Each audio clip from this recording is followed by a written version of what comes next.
नमस्कार, मैं हूं अतुल चौरसिया। आपका खर्चा आपकी चर्चा हफ्ता दर हफ्ता हम एक बार फिर से लेकर आए हैं न्यूज़ लॉन्ड्री का हिंदी पॉडकास्ट एनएल चर्चा। इस हफ्ते की चर्चा में कुछ खास मेहमान हैं, उनसे आपका परिचय कराऊंगा। कुछ खास जो मुद्दे हैं जिन पर आज हम बातचीत करेंगे उसके बारे में जानकारी आपको शार्दुल देंगे। एक दो और आप लोगों से अपीलें हैं। जो न्यूज़ लॉन्ड्री की ये विशेष कवरेज चल रही है इलेक्शन से जुड़ी, उससे संबंधित कुछ जानकारियां हैं, वो भी आप लोगों को हम देंगे। जो आज पैनल है मेरे साथ, सबसे पहले मैं उनका परिचय आप लोगों से करवा देता हूं। मेरे साथ यहाँ स्टूडियो में हमारे एडिटर इन चीफ रमन कृपाल हैं। स्वागत है सर आपका। हेलो। और इसके अलावा शार्दुल हमारे साथ ही। हेलो। और साथ में दो हमारे साथ मेहमान जुड़ रहे हैं ऑनलाइन। स्मिता शर्मा, आप लोग लगातार उनको चर्चा में ऑल्टरनेट वीक्स पे सुनते रहते हैं, मिलते रहते हैं उनसे। स्मिता अंतर्राष्ट्रीय मामलों पर रिपोर्टिंग करने के लिए जानी जाती हैं, इस समय रायबरेली में है। स्मिता, स्वागत। Thank you. Hello everyone.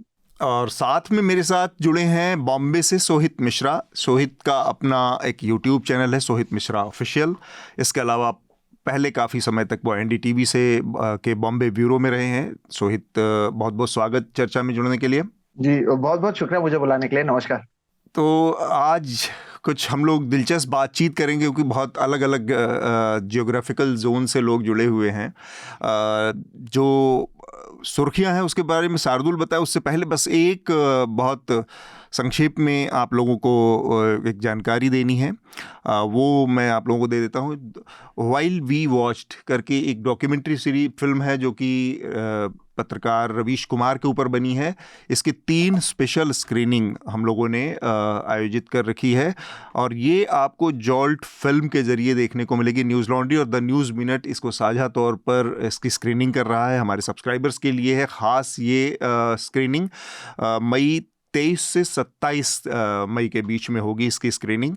तो जो भी हमारे सब्सक्राइबर्स इसको देखना चाहते हैं, इसमें रुचि रखते हैं, वो हमारे अपने जो न्यूज़ लॉन्ड्री का मेल है जिसके ज़रिए वो हमारे हमसे जुड़े रहते हैं, उस पर मेल करके अपना आवेदन दे सकते हैं ताकि हम फिर आगे उस पर आपको बाकी जानकारियाँ दे सकें। सुर्खियाँ शार्दुल दें उससे पहले आप लोग का पत्र बहुत सारे पिछले हफ्ते भी थे, इस हफ्ते भी कई सारे पत्र हैं, उनको भी हम शामिल करेंगे इस चर्चा में। पता बहुत साफ है, सिंपल तरीके से आप www.newslaundry.com/podcast-letters यहाँ पर जाकर चिट्ठियाँ दे सकते हैं, हमें चर्चा के बारे में अपनी राय दे सकते हैं। या फिर सीधा सीधा एक और तरीका है कि आप हमें मेल कर दें podcast@newslaundry.com पर। यहाँ पर जाकर और सब्जेक्ट लाइन में आप चर्चा का जिक्र जरूर करें ताकि पता चले कि वो लेटर, क्योंकि हमारे बहुत सारे पॉडकास्ट हैं तो ये इधर उधर भी हो सकते हैं। इतना सब बस करना है आपको। शार्दुल, जल्दी से इस हफ्ते की जो सुर्खियां उसके बारे में आप बताएं और हम फिर चर्चा को शुरू करें। तो फटाफट सुर्खियों को ख़त्म करते हैं। पहली सुर्खी प्रधानमंत्री मोदी की तरफ से। इस हफ्ते भी उनका बातचीत और कथन अजीब सी सुर्खियों में तब्दील हुए। न्यूज़ 18 को इंटरव्यू देते हुए प्रधानमंत्री ने कहा, मैं किसी वोट बैंक के लिए काम नहीं करता और मैं बहुत पक्का हूँ कि मैंने कभी हिंदू मुस्लिम पर बात नहीं करी। और उन्होंने ये तक भी कह दिया कि अगर वे कभी हिंदू मुस्लिम बिना पर लोगों को बांटने की कोशिश करें तो I quote, he would be unworthy of public life. ये स्टॉप कोट। लेकिन शायद प्रधानमंत्री जी भूल गए, बहुत थकावट होगी। तो पिछले हफ्ते ही जिन्होंने बात की थी, ज़्यादा बच्चे हैं और जो घुसपैठिए हैं उनके मंगलसूत्र भी होंगे, भैंसें भी छिन जाएंगी, कई सारी चीज़ें उन्होंने कहते बताओ। लेकिन एग्जैक्ट जो वर्ड्स है उनके ये कि अगर मैंने हिंदू मुसलमान किया तो मैं सार्वजनिक जीवन में रहने के योग्य नहीं रह जाऊंगा। ये मेरा संकल्प है कि मैं कभी हिंदू मुसलमान नहीं करूंगा। ये उनका वर्ड्स है। अब पता नहीं, अब वो शायद कहना चाह रहे हैं कि वो इन सब चीज़ों से मुसलमानों की बात नहीं कर रहे थे। इस पर हम बातचीत आज विस्तार से करेंगे, सबकी राय जानेंगे। हाँ। और दूसरी सुर्खी दिल्ली से ही है। 13 मई को आम आदमी पार्टी की राज्यसभा सांसद स्वाति मालीवाल ने पुलिस को फ़ोन किया और उन्होंने ये आरोप लगाया कि उनके ऊपर मुख्यमंत्री अरविंद केजरीवाल के आवास पर हमला किया गया, उनसे मारपीट की गई, अभद्रता की गई। और आरोप ये है कि ये काम अरविंद केजरीवाल जी के पूर्व पीए विभव कुमार ने किया। इसके बाद वो सिविल लाइंस थाने गई, लेकिन 13 को नहीं, उन्होंने कल बीते दिन बृहस्पतिवार को 16 तारीख को जी 16 मई को शिकायत अपनी दर्ज कराई है। FIR दर्ज करा दे जी हाँ, सिविल लाइंस थाने में ही। स्वाभाविक सी बात है कि आम आदमी पार्टी की प्रतिद्वंदी भाजपा ने इसे लपक लिया है चुनावों में, और सब तरफ से अनेकों टिप्पणियां आई हैं। लेकिन राष्ट्रीय महिला आयोग ने विभव कुमार को 17 तारीख को, यानी आज जब हम बात कर रहे हैं, 11 बजे हाजिर होने के लिए कहा था। तो आशा है इस समय वो सुनवाई चल रही होगी। हम रिकॉर्ड कर रहे हैं 11 बजे ही। 13 मई को ही मुंबई में एक दर्दनाक हादसा हुआ। वहाँ तेज़ आंधी तूफान आया शाम को, और मुंबई के घाटकोपर इलाके में एक बहुत बड़ा विज्ञापन होर्डिंग था, वो गिर गया आंधी से पलटकर, जिसके नीचे अब तक 16 लोगों के मारे जाने की खबर है और करीब 75 लोग घायल हुए। सोहित से हम इस पर आज विस्तार से जानकारी, इस पर आज हम बात भी करेंगे। और ये होर्डिंग लगाया गया था ईगो मीडिया नाम की कंपनी द्वारा, जिसके मालिक हैं भावेश भिड़े। भावेश भिड़े पर पहले से ही 20-23 मामले हैं, और अभी तक वो इस मामले में भी पकड़ में नहीं आए हैं। आज पकड़, अच्छा कल पकड़, तो ये अपडेट है। सुबह तक नहीं पकड़े गए थे। मामलों में रेप के चार्जेस भी है। हाँ, उनमें से एक मामला रेप के चार्ज का भी है। व्यक्ति पहले 2009 में विधानसभा चुनाव भी लड़ चुका है। और महाराष्ट्र के मुख्यमंत्री एकनाथ शिंदे घटनास्थल पर गए थे, उन्होंने मुआयना किया था, और फिर उन्होंने कहा था कि पूरी मुंबई में ऐसे होर्डिंग्स की जांच पड़ताल की जाएगी, और जो भी अवैध होंगे उन्हें हटाया ही जाएगा, और लगाने वालों पर कार्यवाही की जाएगी। 15 मई को ये अगली सुर्खी है, उच्चतम न्यायालय ने न्यूज़ क्लिक के संस्थापक और संपादक प्रवीर पुरकायस्थ की रिमांड और गिरफ्तारी को अवैध करार दिया, उसे खारिज कर दिया। श्रोताओं की जानकारी के लिए बता दूं, प्रवीर पिछले साल 2 नवंबर से हिरासत में थे, जेल में बंद थे, और उनके ऊपर यूएपीए की धाराओं 13, 16, 17, 18, 22C और इसके अलावा 153A और 120B के तहत मुकदमे दर्ज किए गए थे। आज हम इस पर विस्तार से बात करेंगे भी। उसी दिन 15 तारीख को ही फिर शाम को दिल्ली की अदालत ने उन्हें 1 लाख के मुचलके पर जमानत दे दी, रिहा कर दिया, और उनकी गिरफ्तारी को अवैध ठहराया। हाँ, गिरफ्तारी पूरा अवैध ठहराया। और अगली सुर्खी फिर पतंजलि मामले में अपडेट है। इस हफ्ते भी उच्चतम न्यायालय ने पतंजलि से 3 हफ्तों के भीतर वो सारी दवाएं बाजार से वापस लेने का आदेश दिया है जिनके लाइसेंस रद्द हो चुके हैं, जिसकी सूचना हमने आपको पिछले हफ्ते दी थी। अदालत ने इस मामले में अपने निर्णय को सुरक्षित रखा है, और रामदेव और बालकृष्ण को अब आगे से अदालत में आने से छुट्टी दे दी है, सिर्फ वकील से काम चल जाएगा, लेकिन उन्हें दवाएं वापस 3 हफ्ते के अंदर वो सारी की सारी लेनी पड़ेंगी। मंगलवार को सरकार ने अर्थव्यवस्था से जुड़ा डेटा भी जारी किया था, और इसके अनुसार अप्रैल के महीने में थोक मुद्रास्फीति की जो दर थी वो 13 महीने की सबसे ऊंची स्तर पर पहुंच गई। ये दर अप्रैल के लिए 1.26% रही, जो कि मार्च में थी 0.53%। तो उछाल बहुत ज़्यादा आया और बहुत ऊपर तक गया। थोक मुद्रास्फीति में बढ़ने का मतलब है कि रिटेल में भी इसका असर बढ़ेगा। हाँ। यानी कि जब आम आदमी जो लेन देन परचेज करता है उसकी महंगाई भी बढ़ेगी जी। और इससे पहले जो अधिकतम थोक मुद्रास्फीति की दर रही थी वो थी 0.73%, जो नवंबर 2023 में रही थी। अगली सुर्खी हैदराबाद से। हैदराबाद में भाजपा की प्रत्याशी माधवी लता फिर से सुर्खियों में आई इस हफ्ते। मंगलहाट पुलिस ने उनके खिलाफ डमी ईवीएम का इस्तेमाल करके मतदाताओं को दिग्भ्रमित करने का और बहलाने फुसलाने का मामला दर्ज किया। और मीम मटेरियल हो गई यार, दिन नया मसाला इससे मिलता रहता है। भाजपा के हैदराबाद वाले कार्यकर्ता बहुत ही जुझारू हैं। मैं हेडलाइन पूरी पढ़ देता हूँ श्रोताओं की जानकारी के लिए। मैं ये भी बता देता हूँ, पिछले हफ्ते जिस वजह से वो सुर्खियों में रही थी, क्योंकि उन्होंने एक पोलिंग बूथ में जाकर तथाकथित रूप से मतदाताओं की पहचान करने के लिए उनका बुर्का हटवाया था। पहचान करना एक हद तक ठीक है, लेकिन कैंडिडेट पोलिंग बूथ तक नहीं जा सकता। 100 मीटर के दायरे में ये नियम है। वो बूथ के अंदर घुसकर लोगों को चेकिंग कर रही थी।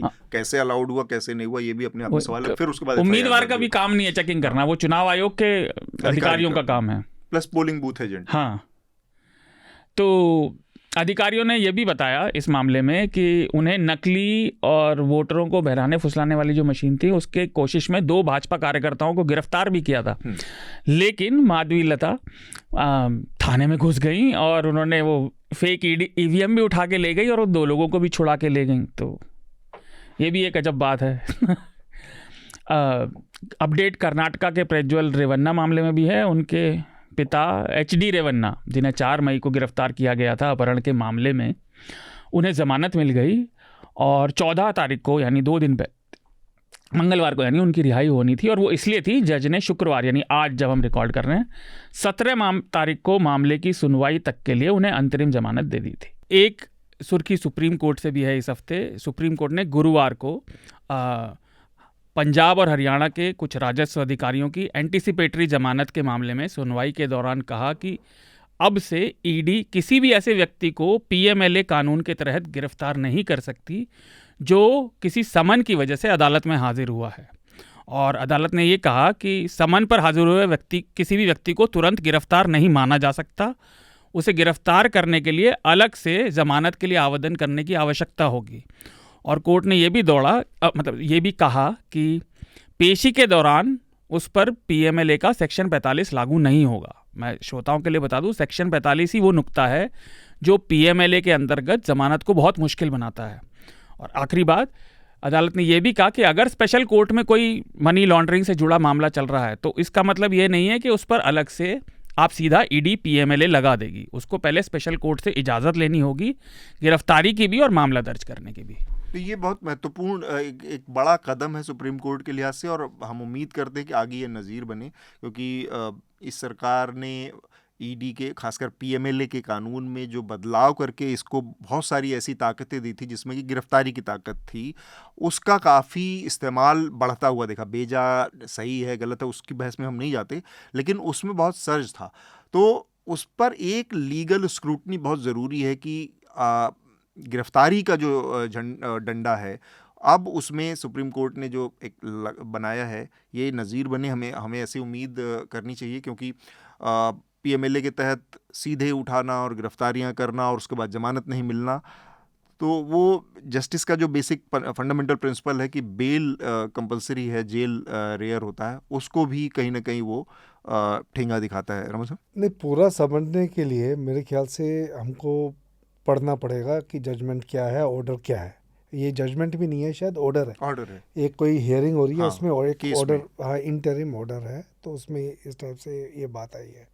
लेकिन समझना पड़ेगा, जो मुझे समझ आई है अखबार में रिपोर्ट पढ़ने के बाद, वो ये समझ में आई है कि भाई एक केस है, आपने इसमें एफआईआर की, आपने इसको दर्ज करा दिया और कोर्ट के अंदर सुनवाई शुरू हो गई जी, ठीक है, और उसके बाद आपने किसी को अरेस्ट कर लिया। हाँ, अगर ये केस है तो उसमें उन्होंने ये कहा है कि भाई तुम जब एक बार शुरू हो गया है, जुडिशरी में केस शुरू हो गया, उसके बाद अगर आप अरेस्ट कर रहे हैं तो आप हमसे परमिशन के करेंगे। लेकिन ठीक है, ये बात सही है, लेकिन अगर पीएमएलए शुरुआत में ही लगा दिया और मतलब कि एफआईआर के करते ही और तभी अरेस्ट कर लिया, तब भी ये लागू होगा कि नहीं होगा हमें नहीं पता। तो मतलब कि आप जुडिशियल प्रोसेस शुरू करने से पहले ही अरेस्ट करने लग जाएं तो उसको क्या जुडिशरी रोक सकती है, क्या ये ऑर्डर रोक सकता है, ये अभी क्लैरिटी नहीं है उस पर। तो मेरे ख्याल से वो ऑर्डर पूरा पढ़ना पड़ेगा, क्योंकि मैं क्या कहने की कोशिश कर रहा हूँ कि ठीक है, इस पर्टिकुलर केस के अंदर मतलब सरकार ने इस टाइप से किया, अब वो आगे ईडी इस बात का ख्याल रखेगी और वो पहले अरेस्ट करेगी, उसके बाद जुडिशरी के पास जाएगी। तो ये अब वो मतलब कि वो तो अपना पैतरा चेंज कर सकते हैं। वो आपकी बात सही है सर, बट कई सारे केसेस में ऐसा हुआ था ना कि लोग अदालत आए और ईडी ने अदालत से उन्हें इंटरिम जमानत मिली, जिस केस में उसे पीएमएलए लगा के पकड़ लिया, पोस्ट फैक्टो जो लग रहा था। हाँ, तो उसमें तो वो होगा नहीं, तो वो तो नहीं कर सकेंगे, लेकिन शुरुआत में अगर कर दिया तो। और इस हफ्ते की आखिरी सुर्खी बिहार से। बिहार के पूर्व उप मुख्यमंत्री और भाजपा सांसद सुशील कुमार मोदी का 13 मई को दिल्ली में निधन हो गया। वे लंबे समय से कैंसर से जूझ रहे थे और सुशील कुमार मोदी ने लंबे समय तक भाजपा और जदयू गठबंधन के बीच एक महत्वपूर्ण कड़ी बने रहने का काम किया था। तो हमारी ओर से उनके परिवार को श्रद्धांजलि। तो एक और आखिरी सुर्खी जोड़कर और हम चर्चा की शुरुआत करते हैं। न्यूज़ लॉन्ड्री की एक एक्सक्लूसिव खबर आई थी कुछ दिन पहले, जो कि हृदय जोशी ने की थी, कि किस तरह से जो वहाँ का उत्तराखंड का वन विभाग प्रशासन था, उसके कर्मचारी थे, उनको चुनाव की ड्यूटी पर लगाया गया तमाम पूरे पहले के आदेशों को दरकिनार करते हुए, नज़रअंदाज करते हुए, सुप्रीम कोर्ट का आदेश, चुनाव आयोग का आदेश के बावजूद उनको चुनाव ड्यूटी पर लगाया गया। और उसकी वजह से वनों में जो आग लगी, जो उत्तराखंड के फॉरेस्ट फायर में की विभीषिका हुई, उसको समय से रोका नहीं जा सका, उसमें बहुत ज़्यादा नुकसान उठाना पड़ा। तो वो स्टोरी हृदय जोशी ने न्यूज़ लॉन्ड्री पर की थी, आप लोगों ने पढ़ी, और उसके बाद सुप्रीम कोर्ट में वो मामला चला गया और वहाँ पर सुप्रीम कोर्ट ने बहुत तल्ख टिप्पणियाँ की। अभी भी ये मामला सुप्रीम कोर्ट में अगली सुनवाई के लिए उसकी तारीख तय है। तो इस बातचीत को पे हमने विस्तार से, हमारी 2 वीडियो रिपोर्ट्स आई हैं, एक और रिपोर्ट आने वाली है। हम लगातार इस मामले को फॉलो भी कर रहे हैं। इसको आप इस हफ्ते का मेरा रिकमेंडेशन भी होगा कि आप ये जो सीरीज़ है हमारी उत्तराखंड के जंगलों पर, उसको देखें, पढ़ें। हम चर्चा को शुरू करते हैं। सबसे पहला जो मामला है, मैं बम्बई वाले मामले से शुरू करना चाहता हूँ, क्योंकि चुनाव पर तो हम बात करेंगे, क्योंकि पूरा देश लगातार, और पिछले लगातार 4-5 एपिसोड जब से देश लोकसभा चुनाव में गया है, तब से हम हर एपिसोड में चुनाव की बात तो कर ही रहे हैं। बम्बई में जो होर्डिंग गिरी और जिसमें 16 लोगों की अब तक मौत हो चुकी है, बड़ी संख्या में लोग घायल हुए हैं।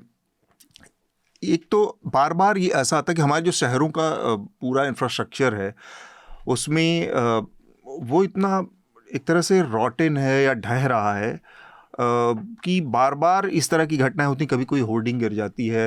इस तरह की घटना यहाँ पर कुछ करीब 1 साल पहले हुई थी, जब नोएडा में एक होर्डिंग गिर गई थी और 2-3 लोग उसके नीचे खड़े थे, ऐसे ही आंधी तूफान में मौत हो गई थी। कभी बाढ़ आ जाती है। बॉम्बे में ही घटना हुई थी कि शिवर मेन होल में कोई बह गया और उसके बाद उसकी डेथ हो गई लगातार। ये दिल्ली में हम देख रहे थे कि एक यही सीरी फोर्ट के आगे मेन रोड पर वो मेन होल रात में खुला छोड़कर चले गए, एक बाइक वाला उसमें गिर गया और उसकी डेथ हो गई ऑन द स्पॉट। ये मतलब शहरों के साथ एक बड़ा बोझ जुड़ा हुआ है, और हमारे खासकर शहर इतनी एक तो आबादी के बोझ से जूझ ही रहे हैं। बहुत बड़ा इन्फ्लक्स है, मतलब वेस्ट के शहरों से हम तुलना करें तो उतना ज़्यादा, और इंफ्रास्ट्रक्चर भी हमारे यहाँ उतना बड़ा है नहीं, लोगों की अवेयरनेस भी कम है, और उसके साथ करप्शन एक बहुत बड़ा फैक्टर है। हम देखेंगे सिंपल सीधे चलते हुए हमारे शहरों की सड़कें इतनी असुरक्षित हैं, इसलिए असुरक्षित हैं कि पेडेस्ट्रियन की जान बहुत ज़्यादा यहाँ सड़कों पर चली जाती है, क्योंकि जो फुटपाथ बने हुए हैं उन फुटपाथ पर कब्जा रहता है, और वो फुटपाथ पर जो कब्जा है, वेंडर जो लोकल वेंडर्स हैं, ठेले वाले हैं, रेहड़ी वाले हैं, क्योंकि थाने वाले, पुलिस वाले उनको वहाँ पर बिठा देते हैं। कोई छोटी सी जगह दिख गई वहाँ पर वो बिठा देंगे, उनसे महीना वसूलेंगे और इस तरह की। तो ये बहुत सारा एक लेयर्ड सिस्टम है, जिसकी वजह से शहरों में, खासकर हमारे महानगरों में, एक बड़ी दिक्कत हो गई है कि इन सब चीज़ों को देखकर और आगे बढ़ जाने की एक प्रवृत्ति है। हमारे पास कोई एकदम फुल प्रूफ नहीं, इमीडिएट कार्रवाइयाँ हो जाती हैं जब कुछ हो जाता है। रूट कॉज पर कोई बात करने की बात नहीं होती कि उसके बाद हमने क्या इंफ्रास्ट्रक्चरल कोई चेंज किया, कोई दूरगामी नीति बनी कि ऐसा आगे से ना हो, ये चीज़ नहीं दिखती।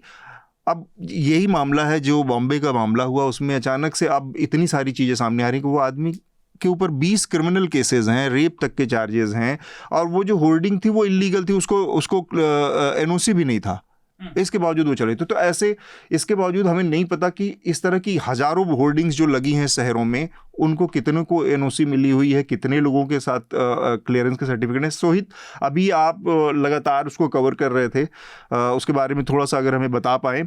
और इस बातचीत को शुरू करने से पहले मैं थोड़ा सा ही चाहूँगा कि सोहित जो अभी काम कर रहे हैं एक यूट्यूब चैनल, अपने यूट्यूब चैनल के बारे में थोड़ा सा हमारे दर्शकों को बताएं कि वो कैसे काम कर रहा है। आपने ये नया कदम उठाया, एक मेन स्ट्रीम का काम छोड़कर, नौकरी छोड़कर, उसके बारे में थोड़ा सा अगर हमें जानकारी दें। जी नमस्कार। सबसे पहले अगर बात करें तो जैसे कि मैंने कहा, बहुत बहुत शुक्रिया आपने बुलाया। मैं मुंबई से ही लगातार कवर कर रहा था, पहले भी अब भी। पहले एक न्यूज चैनल के लिए काम कर रहा था, यहाँ के ब्यूरो का हेड कर रहा था। फिर आप लोगों ने वो कवर भी चलाई थी कि कैसे चीजें बदली, और फिर मैंने वहां से रिजाइन कर दिया। उसके बाद सोहित मिश्रा ऑफिशियल नामक एक चैनल शुरू किया, और यहीं से अलग अलग तरह की रिपोर्टिंग हम करते रहते हैं और अलग अलग मुद्दों पर बात करते रहते हैं। ये घाटकोपर के मुद्दे पर भी हमने स्टोरीज की हैं। पॉलिटिकल अगर बात करें तो उस पर भी हम इंटरव्यूज करते रहे हैं। अभी हाल ही में चाहे उद्धव ठाकरे हो, जो कभी हिंदी इंटरव्यू देते नहीं हो, उनका भी इंटरव्यू किया। शरद पवार हो या आदित्य ठाकरे हो या तमाम नेता हो, उन पर हम बातचीत करते हैं। हाँ। ग्राउंड रिपोर्ट्स करते हैं, सूखे से लेकर बेरोजगारी से लेकर सारी चीजों पर। तो इस तरह की खबरें आप पाएंगे कि आमतौर पर आप देखेंगे कि खासतौर से जो डिजिटल मीडिया है वो दिल्ली बेस्ड है। खासतौर पर हिंदी डिजिटल मीडिया की बात करें, जो सोशल मीडिया पर हो, चाहे वो यूट्यूब हो, तो मुंबई से ऐसे बहुत कम है जो हिंदी में करते हैं। तो कोशिश यही होती है कि मुंबई की खबरों को भी लोगों को बताएं, महाराष्ट्र की खबरों को भी बताएं, आर्थिक राजधानी है यहाँ पर क्या कुछ हो रहा है, साथ ही साथ नेशनल खबर भी यहाँ से करने की कोशिश हम करते हैं। अब अगर मुद्दे की बात करें तो दर्शकों को पहले मैं बता दूं कि 13 तारीख को शाम के समय लगभग आधे घंटे के लिए यहाँ पर तेज बारिश आई, और साथ ही साथ जो धूल और आंधी हम कहते हैं, तो आप कह सकते हैं एक तरीके से तूफानी बारिश मुंबई में आई। अब क्योंकि ज्यादा लोगों को ये पता नहीं था कि इस तरह के, आप कहेंगे कि प्रेडिक्शंस भी नहीं दिए गए थे, तो आमतौर पर जाहिर सी बात है कि ज्यादा लोग बाहर जब निकले तो ना कोई छाता लेकर निकला था, ना कोई किसी तरह की बारिश से बचने के लिए कोई चीज लेकर निकला था।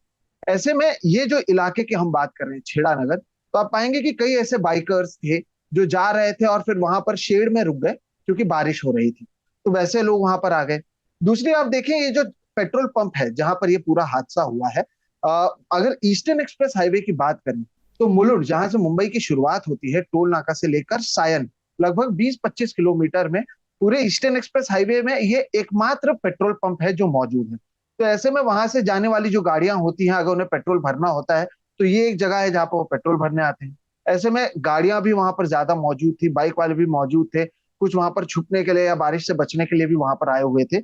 और लगभग 4:30-5 बजे ये जो आंधी और तूफान साथ ही साथ बारिश आई, उसका असर ये हुआ कि एक बहुत बड़ा होर्डिंग, जो जिसके साइज अगर मैं बता दूं आपको 120 बाय 120 फीट की है, वो धड़ाम से वहां पर गिर गई। उसकी तस्वीरें सामने आई, सोशल मीडिया पर वो वायरल हुआ।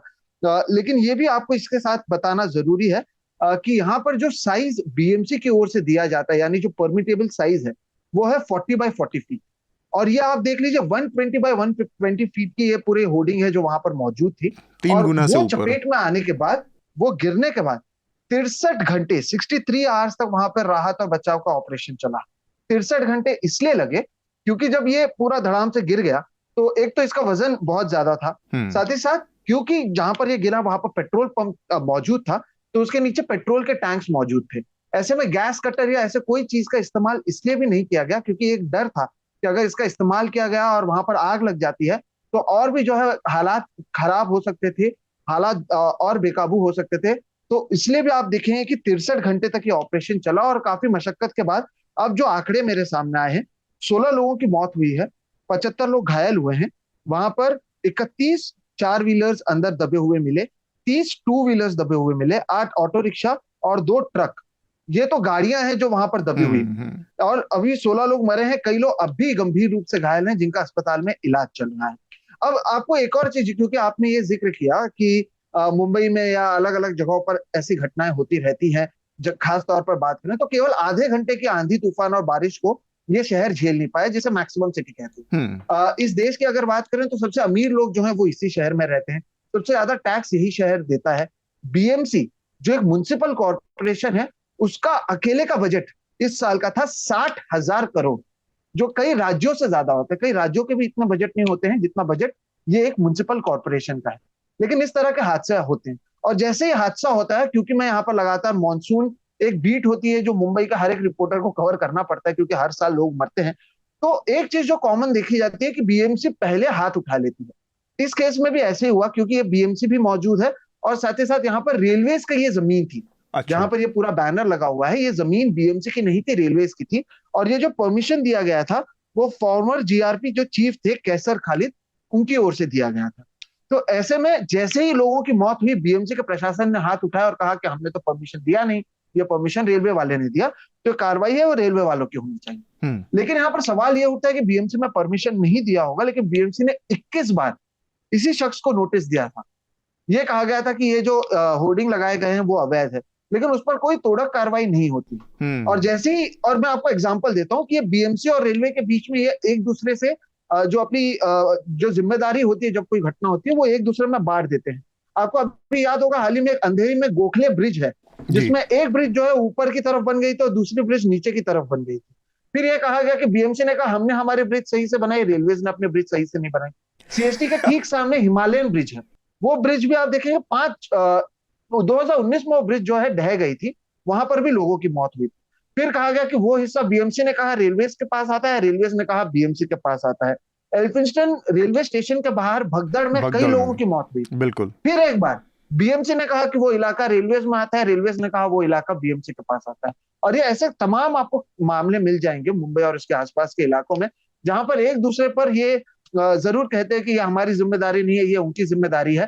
फिर ऑडिट की बात होती है, जांच की बात होती है, और मामला रफा दफा दिया जाता है। अब जो आपने कहा यहाँ पर, तो ये भावेश भिंडे इनका नाम है, जो ईगो मीडिया प्राइवेट लिमिटेड जिसकी ये पूरे होर्डिंग थी, भावेश भिंडे नामक ये शख्स है, इसे जो मुख्य आरोपी बताया गया।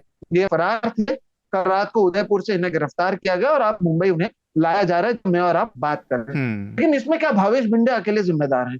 क्योंकि उन्हें तो ये परमिशन रेलवे वाले ने दी थी, अब रेलवे की जमीन थी, तो रेलवे ने उनके ऊपर कोई कार्रवाई क्यों नहीं की? अगर आप देखेंगे तो जितने बड़े ये होर्डिंग्स है और उसके नीचे जो उसको पिलर था उसके सपोर्ट के लिए, उसकी साइज काफी छोटी थी। अब बीएमसी कहती है क्योंकि हमारे पास नहीं आता, लेकिन आपको दिखाई तो देता है कि 40 बाई 40 और 120 बाई 120 में कितना फर्क होता है। लेकिन हर बार की तरह यही होगा कि इसके ऊपर जांच की जाएगी और कुछ समय में भूल जाएंगे लोग। और ये अकेला मामला नहीं है, यहाँ पर पेड़ भी गिरे उस दिन, उससे एक शख्स की मौत हुई। 2 जगहों पर इमारत का जो हिस्सा है वो ढह गया, उसके वजह से कई गाड़ियां डैमेज हुई हैं। तो आधे घंटे की आंधी और तूफान को ये शहर जो है बर्दाश्त नहीं कर पाया। और 13 मई की इवनिंग की ये घटना है, 13 मई की शाम को ये हुआ। 15 मई को प्रधानमंत्री उसी घाटकोपर में आए थे। जो रोड शो हुआ था, ये जो हादसा हुआ ये घाटकोपर ईस्ट में हुआ। प्रधानमंत्री घाटकोपर वेस्ट में लगभग 1 घंटे का उन्होंने रोड शो किया। उसी दिन मुंबई से सटे कल्याण में उन्होंने रैली की, उसी दिन महाराष्ट्र के नासिक में उन्होंने रैली की। लेकिन कहीं पर भी उन्होंने ना इसका जिक्र किया, ना इसके बारे में कोई कुछ कहा। अब आप कहेंगे कि इसकी जिम्मेदारी बीएमसी की है, लेकिन बीएमसी में दर्शकों को यह भी बता दो, पिछले 2.5 साल से एक भी पार्षद मौजूद नहीं है। पिछले 2.5 साल में बीएमसी में इलेक्शंस नहीं हुए हैं, मामला अदालत में जाकर अटका हुआ है, और इसके वजह से जो सारी देखरेख है वहां पर वो महाराष्ट्र सरकार की ओर से की जाती है। और महाराष्ट्र के मुख्यमंत्री हैं एकनाथ शिंदे, महाराष्ट्र के गृह मंत्री हैं देवेंद्र फडणवीस, तो उनकी जिम्मेदारी इस पूरे मामले में बन जाती है। इसलिए आप देखेंगे कि प्रधानमंत्री ना वहां पर गए, ना उन्होंने वहां पर, और जिस दिन प्रधानमंत्री आए थे उस दिन 2 बॉडीज मिले, और प्रधानमंत्री के जाने के अगले दिन 2 बॉडीज मिले हैं। प्रधानमंत्री की वजह से ट्रैफिक डाइवर्ट किया गया था, तो वहां पर राहत और बचाव के काम में देरी हुई थी। ये सारी चीजों को भी हमें याद रखना चाहिए। काफी विस्तार से आपने बताया सोहित। रमेश, में इसका दूसरा वाला पहलू था जो कि हमारे क्रम्बलिंग इंफ्रास्ट्रक्चर वाली बात है कि शहर बहुत पुरानी है, उनके ऊपर बोझ बहुत बढ़ गया है। उसके हिसाब से हमारा जो एडमिनिस्ट्रेशन है वो ना तो सोच पाता है ना कर पाता है। आपने भी बॉम्बे को देखा, आप रहे हैं और आप एक दूसरे शहर में रहे हैं, दोनों शहरों की कमोबेश एक सी स्थिति है जब प्रेशर आता है और लोगों की जाने जाती रहती। तो आप इसको कैसे देखते हैं, इस घटना को अपने पुराने टाइम के और आपके हिसाब से देखें जब? नहीं, इस केस में भी यहाँ तक मेरी समझ है कि रेलवे बोर्ड की लैंड ज़रूर होगी, और इसमें इनफैक्ट शहर में डिफरेंट मिनिस्ट्रीज ऑर्गेनाइजेशंस की लैंड होती है, लेकिन वो बाइंड होते हैं, उनके ऊपर म्यूनिसिपल लॉ है वो लागू होता है। ओके, अगर आप कोई बिल्डिंग उस पर बनाना चाहते हैं, अगर आप उस पर कोई बिलबोर्ड इरेक्ट करना चाहते हैं, तो उसके लिए आपको म्यूनिसिपल लॉ की क्लियरेंस चाहिए। सो इसमें ये कहना कि बीएमसी बिल्कुल अपने हाथ धो देगी वो पॉसिबल नहीं है। क्योंकि उसका और इनफैक्ट सोहेल ने तो बहुत अच्छा बताया, इनफैक्ट काफ़ी जानकारी हुई, हमने तो अखबार में जो पढ़ा है और कुछ जो दोस्त लोग हैं बॉम्बे में उन्होंने जो बताया, उसमें एक बात ये भी सामने आई है कि इवन बीएमसी ने 3 नोटिसेस इनको दिए थे कि इसके बारे में भी, इस पर्टिकुलर बिलबोर्ड के बारे में भी 3 नोटिसेस दिए थे। बीएमसी मेरे ख्याल से रिचेस्ट म्यूनिसिपल बॉडी है। और मैं भी वहाँ पे इंडियन एक्सप्रेस के साथ था 2 साल मैं भी रहा हूँ, और उसकी कुछ लिमिटेशंस हैं, बॉम्बे की अपनी कुछ लिमिटेशंस हैं, और उसके अलावा लेकिन लिमिटेशंस के बावजूद जो डेवलपमेंट हुआ है वहाँ पे, जिस तरीके से मतलब कि अनऑथराइज्ड डेवलपमेंट जो हुआ है, तो उससे ये प्रॉब्लम्स तो आती हैं। वहाँ पे कई पुरानी बिल्डिंग्स भी हैं जिनका नया डेवलपमेंट होना है। वहाँ पे एक भूमाफिया भी बहुत तगड़ा काम करता है बॉम्बे में, बिल्डर माफिया। हाँ, बिल्डिंग वो काफ़ी, वो जो पुरानी बिल्डिंग्स को हथियाना, उसको बनाना, तो वो भी एक मतलब कि प्रॉब्लम बहुत लार्ज है। लेकिन अब जैसे ये हादसा हुआ है, अब इस हादसे को ही अगर अच्छे ढंग से हम एड्रेस कर लें जुडिशली, लीगली, तो मेरे ख्याल से प्रॉब्लम सॉल्व हो सकती हाँ, है। मतलब आगे की बहुत सारी प्रॉब्लम चीजें क्या रुक होती है सकती कि हैं। लीगली कुछ सॉल्व होता नहीं है। तो बीजेपी, सॉरी, कौन आया था, हाँ, बीजेपी ने एक प्रेस कॉन्फ्रेंस की, वहाँ पे ये जो ईगो का जो मालिक है उसकी फोटो और उद्धव ठाकरे के साथ दिखा के उन्होंने उन्होंने भी लगा ये एक कर दिया। तो वो मामला अब, क्योंकि पार्टियों का हो इलेक्शन गया। भी है, पॉलिटिकल होता जा रहा है। तो मेरा मानना है कि अगर आप इसको इशू को अच्छे ढंग से जुडिशली एड्रेस करें तो हम एक स्टेप फॉरवर्ड जाएंगे। लेकिन क्या होता है कि जितनी ये घटनाएं होती हैं, हम एक स्टेप पीछे चले बैकवर्ड ही जाते, जाते हैं। बिल्कुल। केवल आरोप प्रत्यारोप में ही ज्यादा टाइम चला जाता है और पॉलिटिकल स्लैगफिश बन के रहता है। स्मिता?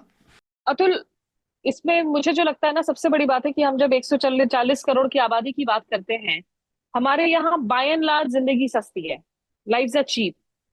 दूसरा, लोगों में ये बार बार ये जो फीलिंग है ना कि you can get away with murder, क्योंकि जवाबदेही फिक्स नहीं होती है।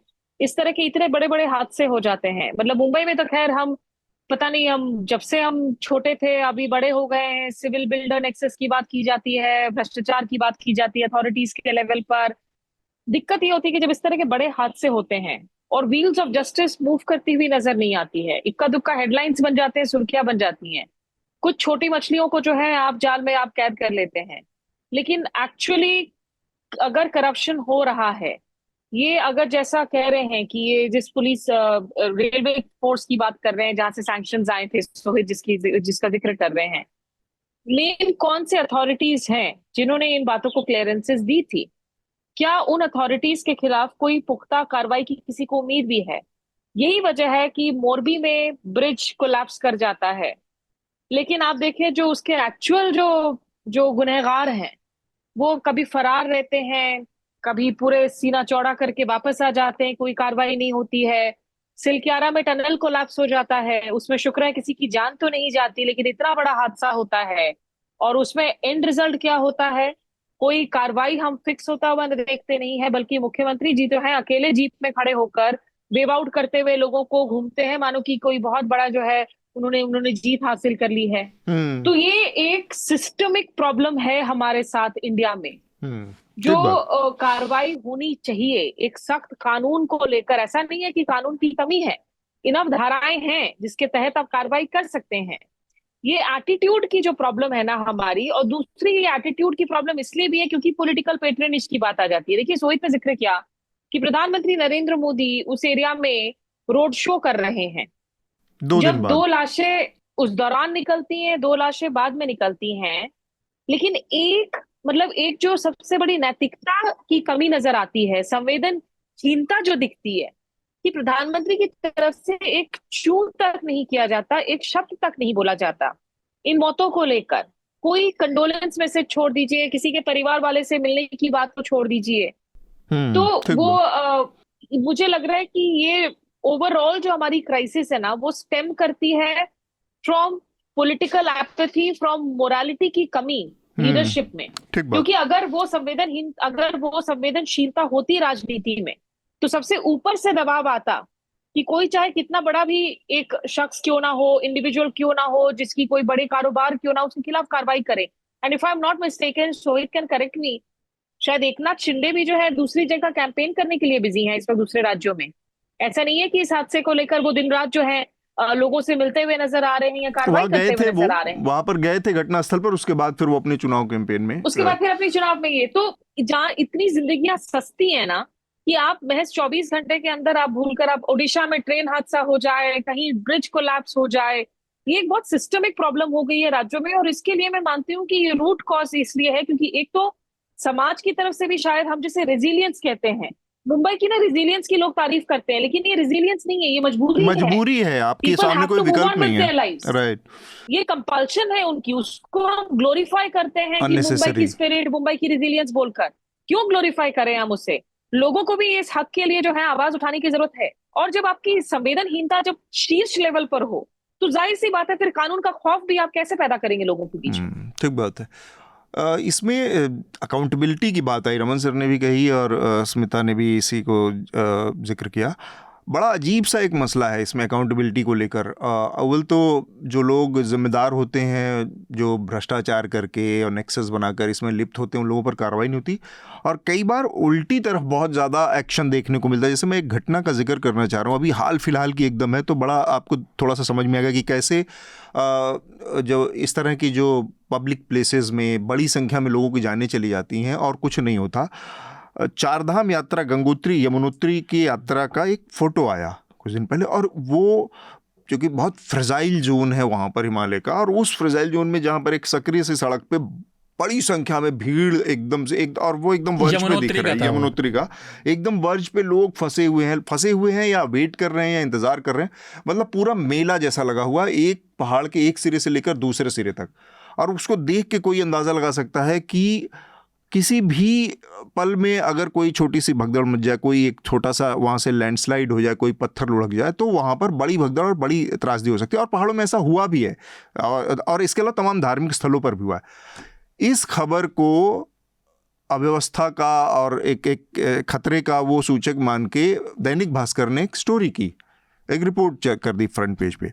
दैनिक भास्कर के खिलाफ एफआईआर दर्ज कर ली गई कि ये अफवाह फैला रहे हैं या ये लोगों को भ्रमित कर रहे हैं। ये इस मामले में इतने प्रॉम्प्ट हैं कि इससे राज्य की छवि खराब होती। इनको ये पूरा का पूरा जो छवि प्रबंधन का खेल है, ये छवि प्रबंधन और पीआर मशीनरी और पीआर कंपनियों के जरिए मीडिया मैनेजमेंट, ये जो लत लग गई है ना, ये इतनी बड़ी समस्या हो गई है कि लोगों को लगता है कि मतलब वो कहते हैं टॉम डिक एंड हैरी, एकदम ऐरा गैरा नत्थु खैरा भी हो ना, उसके अंदर केवल ये जिजीविषा पैदा हो जाए कि मैं अमिताभ बच्चन हूँ, तो वो किसी भी तरह की पीआर मशीनरी और ये वो करके, मतलब उस सरकार को उस एफआईआर कराने में ये बात की झिझक नहीं हुई कि वहाँ पर हज़ारों लोगों की ज़िंदगी दांव पर है, हमको अगर कहीं से एक तस्वीर आ गई तो हमको एक प्रिएम्प्टिव एक्शन लेना है, और इस तरह की कोई वारदात हो उससे पहले हमको इस खतरे से निपट लेना है। एफआईआर दर्ज की इस बात पर की जा रही है कि आप छवि खराब कर रहे हैं प्रदेश की। शार्दुल, आपकी आखिरी बात इस पे करते हैं और फिर अगले विषय पर बढ़ेंगे। देखिए, इससे कई बात जुड़ी हुई है। एक मैं जो आपने बात की मैं उसी पे आना चाहता, पर एक चीज़ तो है,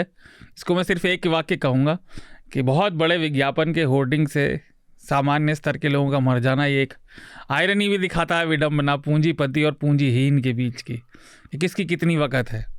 लेकिन उसके अलावा जो आपने बात कही और थोड़ा सा उसकी तरफ इशारा स्मिता ने भी किया, जो पारदर्शिता की है, तो आप मुंबई को देख लीजिए। आप मुंबई में हर साल बरसात में चलना दूभर है, वो जान पे खेल के लोग निकलते हैं। उन्होंने बताई बात।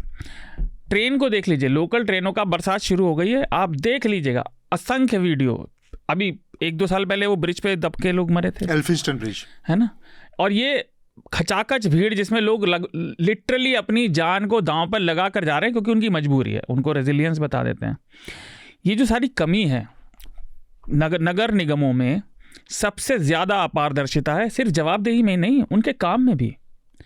उनके नगर के जो पार्षद होते हैं उनका काम क्या है, पब्लिक को तो ये समझ है नहीं। नगर निगम भी कभी ये कोशिश नहीं करते कि वो बताएं कि असल में उनका काम क्या है।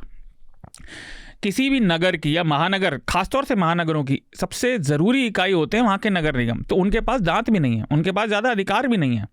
कोई भी विधायक, एमएलसी या एमपी, राज्यसभा का उधर का, उन्हें आके डपट जाता है, जबकि मेन काम उनका है। भारत के किसी भी शहर में आप देख लीजिए, वो केवल राजनीति के अखाड़े हैं पैसा बनाने के। काम कितना डिले होता है। एम्प्लॉयमेंट देख लीजिए, दिल्ली में हो रहा था कुछ साल पहले, सालों से मजदूर जो शहर की सफाई का सबसे ज़रूरी काम करते हैं, जिनके बिना शहर में जीना दूभर हो जाएगा, उनकी नौकरी नहीं परमानेंट हुई, उन्हें कोई तनख्वाह नहीं मिल रही थी और वो हड़ताल ऊपर बैठे हुए थे।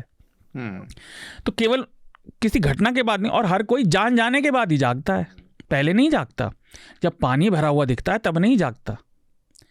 जब, और एक चीज़ और तो मुझे बहुत खलती है व्यक्तिगत तौर पे, भारत में ये सिविल इंफ्रास्ट्रक्चर में दूरदर्शिता की इतनी कमी है। फ्लाईओवर बनते हैं, बड़े चकाचौंध सब बनते हैं, गटर कोई नहीं बनाता, जबकि सीवेज लाइन के बिना आपकी ज़िंदगी दूभर हो जाएगी। ये किसे नहीं पता कि अगर आप घर में सीवेज ठीक से नहीं डालेंगे तो आपका अच्छा खासा बना हुआ घर बेकार हो जाएगा। 10 साल के अंदर में बना हुआ फ्लाईओवर छोटा पड़ जाता है आपका। 10 साल का विजन नहीं दिखता यहाँ पे। शहर में इतने सारे, मैंने वो जो प्रगति मैदान पे सुरंग बनी वो 2 साल में रहेगी। लार्सन एंड ट्यूब्रो के ऊपर दिल्ली वालों ने मुकदमा किया है कि उन्होंने पैसे ज्यादा लेके किया नहीं काम। प्रधानमंत्री ने तो उसका उद्घाटन कर दिया था। फिर से छवि प्रबंधन हो गया। मतलब आप ये देखिए, अदूरदर्शिता की लिमिट, मतलब आप क्या अपने से 50 मीटर आगे भी नहीं देख पा रहे? ये कौन नहीं जानता कि भारत की जनसंख्या बढ़ रही है? एक चीज़ और, जो एक और चीज़ पे वो है कि किरीट सोमैया का बयान है कि भिंडे के ना, रेलवे ने भी 2017 में उसकी एक फर्म को ब्लैकलिस्ट कर दिया था, लेकिन हमारे सिस्टम पता नहीं कैसे बने, कहीं रेड फ्लैग उठता नहीं, कोई नहीं देखता जब तक कोई मर नहीं जाता उससे पहले। जान न जब तक चली जाए। बिल्कुल ठीक बात है। सोहित, आप कुछ जोड़ना चाहेंगे? जी बिल्कुल, जो आप पारदर्शिता की बात कर रहे हैं तो उसमें एक चीज अभी मैं एक और एग्जांपल दे देता हूँ। ये आगे की एक एग्जांपल है जो अभी चल रहा है।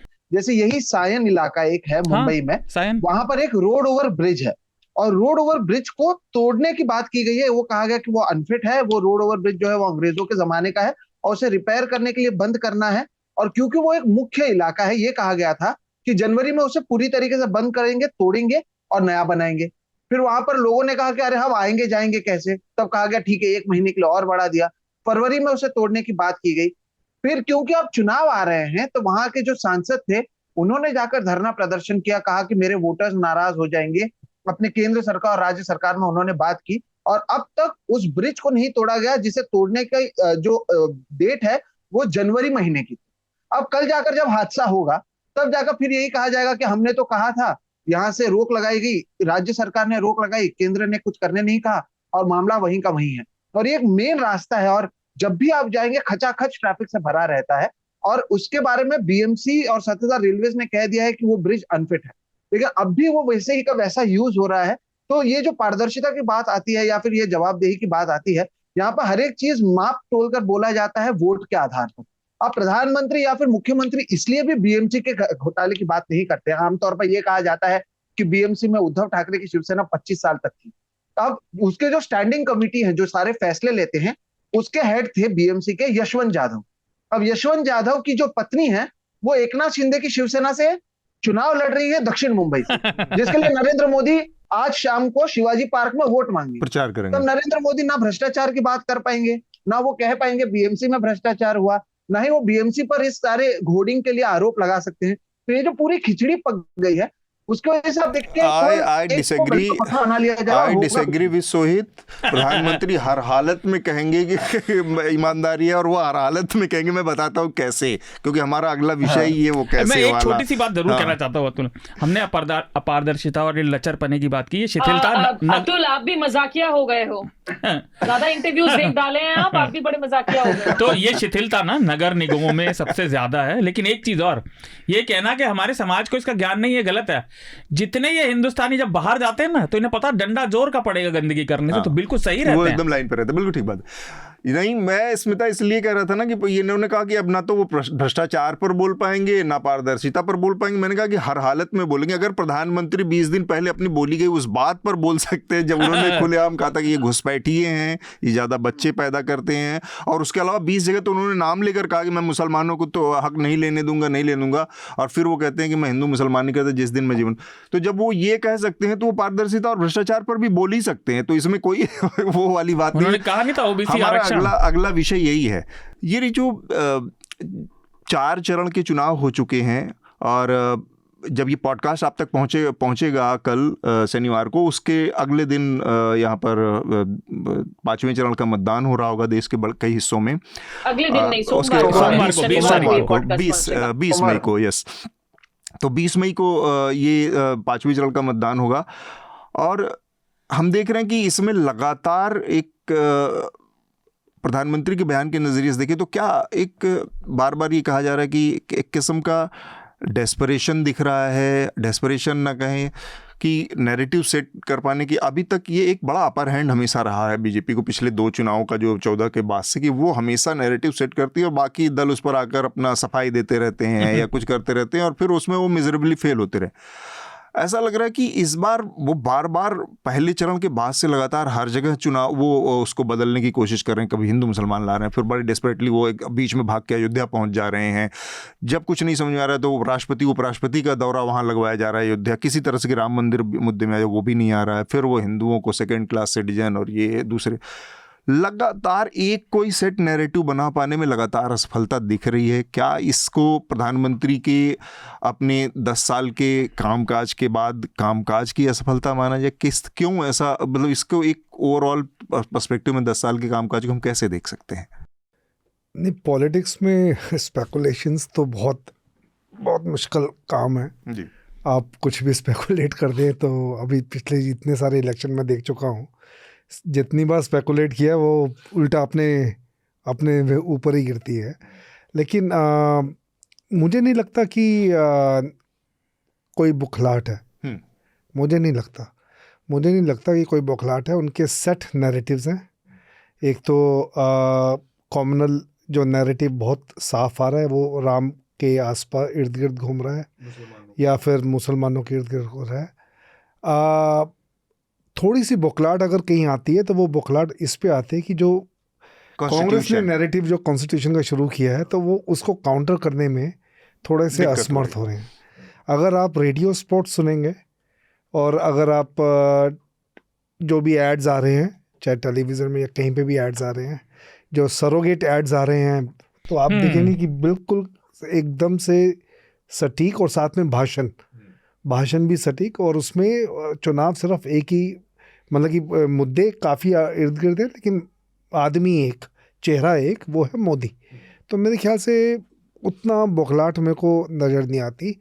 और ये भी जो स्टेटमेंट दिया है इसने मुसलमान का, तो वो क्या होता है कि जब आपने ज़्यादा बच्चे वाला कुछ बोल दिया तो उसमें तो उनको फीडबैक आता है, पार्टी को फीडबैक आता है कि भाई इसको लोग पसंद नहीं कर रहे हैं कि आप एक पीएम हो गया आपने कुछ ऐसा, तो उसको नलीफाई करने के लिए उसने प्राइम मिनिस्टर ने बोल दिया कि भाई मैं तो गरीबों की बात कर रहा था और मैं तो ये कह रहा था कि गरीब लोगों के बच्चे होते हैं, मैं तो मुसलमान और हिंदू की तो बात ही नहीं कर रहा था। उसने उसको बराबर करने के लिए ऐसा बोला प्राइम मिनिस्टर ने। लेकिन अगर आप देखें ये जो स्टेटमेंट था मुसलमान, ये तो एक गरीबों के बारे में अगर इन्होंने बोला है तो ये क्या नेगेटिव सेंस में गरीबों के बारे में बोला है? अगर आप देखें, अगर इम्प्लाई करें उसी को दोबारा से सुने और उसके बाद इसको सुने तो आप गरीबों को आपको कोई कॉन्टेम्प्ट है गरीबों के लिए? ज्यादा बच्चों वालों को नहीं लेने दूंगा। तो कॉन्टेम्प्ट है आपको गरीबों के लिए। तो मतलब आप किसको मूर्ख बना रहे हैं? वो क्या है कि कई नैरेटिव मेरे ख्याल से उनका सेम ही है। उनको पता है कि किस ग्राउंड पे वो कितना काम करेगा नहीं करेगा। थोड़ी सी बुखलाहट उसके आसपास आके तो फिर कुछ और चीज़ें ऐड कर देते हैं, तो उससे लगता है कि कहीं कन्फ्यूज़न है, बट मेरे ख्याल से कोई कन्फ्यूज़न नहीं। स्मिता, ये प्रधानमंत्री ने बहुत धड़ल्ले से कहा कि उनका जिस दिन ये करना पड़ेगा वो तो कभी करते नहीं हैं, उनके सार्वजनिक जीवन में रहने के लायक नहीं होंगे। उसके अगले ही दिन फिर से उन्होंने कहा मुसलमानों का नाम लेकर कि इनको ये देने की बात कर रही है कांग्रेस और हिंदुओं को सेकेंड क्लास सिटीजन। आप प्रधानमंत्री के इस बयान को कैसे देखती हैं? देखिए, इसकी दो चीजें हैं। एक तो मतलब सही मायनों में जो टैगलाइन है ना कि मोदी है तो मुमकिन है भी बोल सकते हैं, और वो इसलिए बोल सकते हैं क्योंकि हम दुनिया के उस बड़े लोकतंत्र में है जहां की आज की मुख्यधारा की प्रेस ने अपनी भूमिका को पूरी तरह से त्याग दिया है। मतलब हर रोज प्रधानमंत्री को 4-4, 5-5 बड़े बड़े संपादक न्यूज चैनलों के एक साथ बैठकर इंटरव्यू कर रहे हैं। कोई क्रॉस क्वेश्चनिंग नहीं होती, कुछ भी बयान देकर वो आगे बढ़ जाते हैं।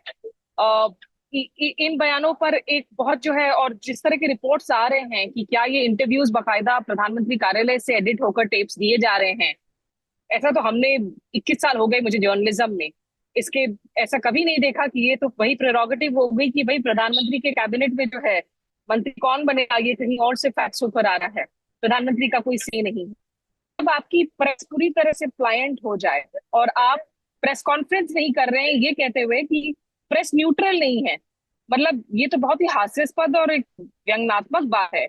और आपने 10 साल में अनफिल्टर्ड एक प्रेस कॉन्फ्रेंस नहीं की है, तो फिर तब तो ये होगा ही ना। आप इस तरह के बयान आप देकर आपको लगेगा कि भाई हम तो आगे निकल जा सकते हैं क्योंकि इसमें कोई हमसे सवाल नहीं पूछ रहा है, हमसे पलट कर जो है इसकी क्रॉस क्वेश्चनिंग नहीं कर रहा है कि आप किस आधार पर, किस बिना पर आप कह रहे हैं कि आप ये बयान नहीं देंगे।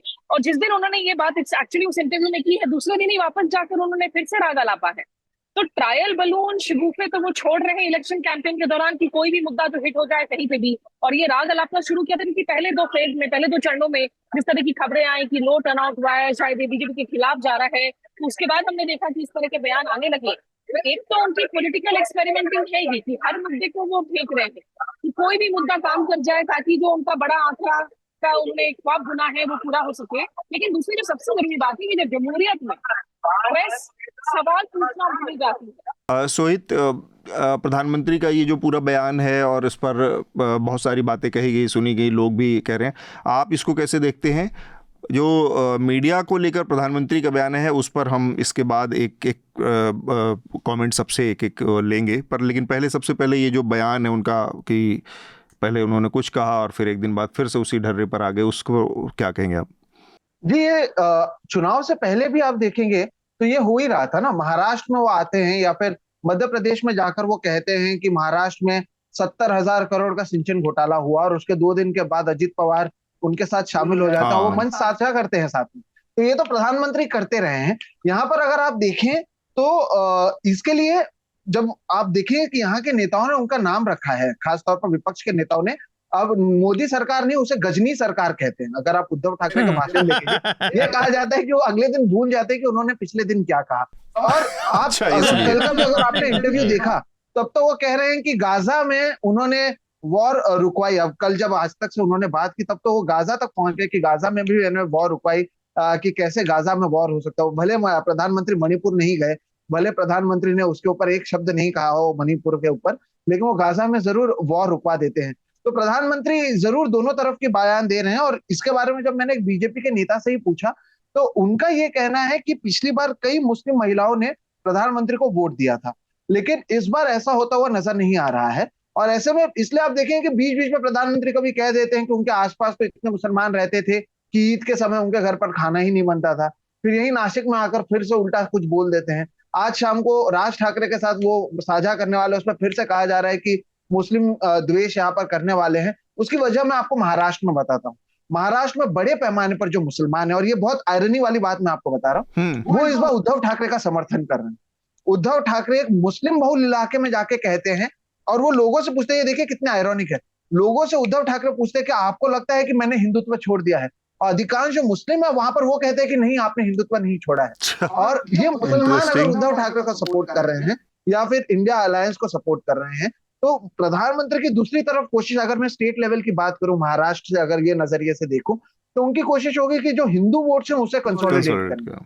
इसलिए भी आप देखेंगे कि एकनाथ शिंदे या राज ठाकरे हो, वो यहाँ पर एक मुद्दा उठाते रहे हैं कि लाउड स्पीकर अगर अजान के समय लगाया जाता है तो हम भी हनुमान चालीसा जोर जोर से लगाएंगे, आप क्यों कार्रवाई नहीं कर रहे हैं। तो लेकिन प्रधानमंत्री को यहाँ पर गजनी सरकार भी बुलाया गया। और जो एक बात है वो तो सच है कि नैरेटिव सेट करने में इस बार प्रधानमंत्री पीछे रह गए। वो कहते कुछ हैं, कर कुछ रहे हैं, इसलिए कभी टेलीप्रॉम्प्टर उनका सही से काम नहीं करता है, कभी कुछ हो जाता है, कभी कुछ बयान दे रहे हैं।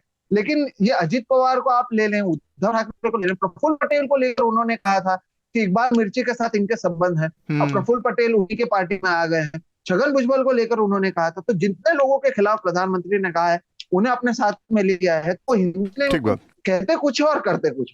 शार्दुल, बहुत छोटी सी 2-3 बात। एक तो ये बात सही है, प्रधानमंत्री इन चुनावों का कथानक तय नहीं कर पा रहे। हर बार उनकी खासियत, आप 2001-2 के चुनावों से देख लें, वो जो बयान देते थे उसके चारों तरफ फिर बात होती रहती थी। इस बार वो कंट्रोल नहीं कर पा रहे उसे।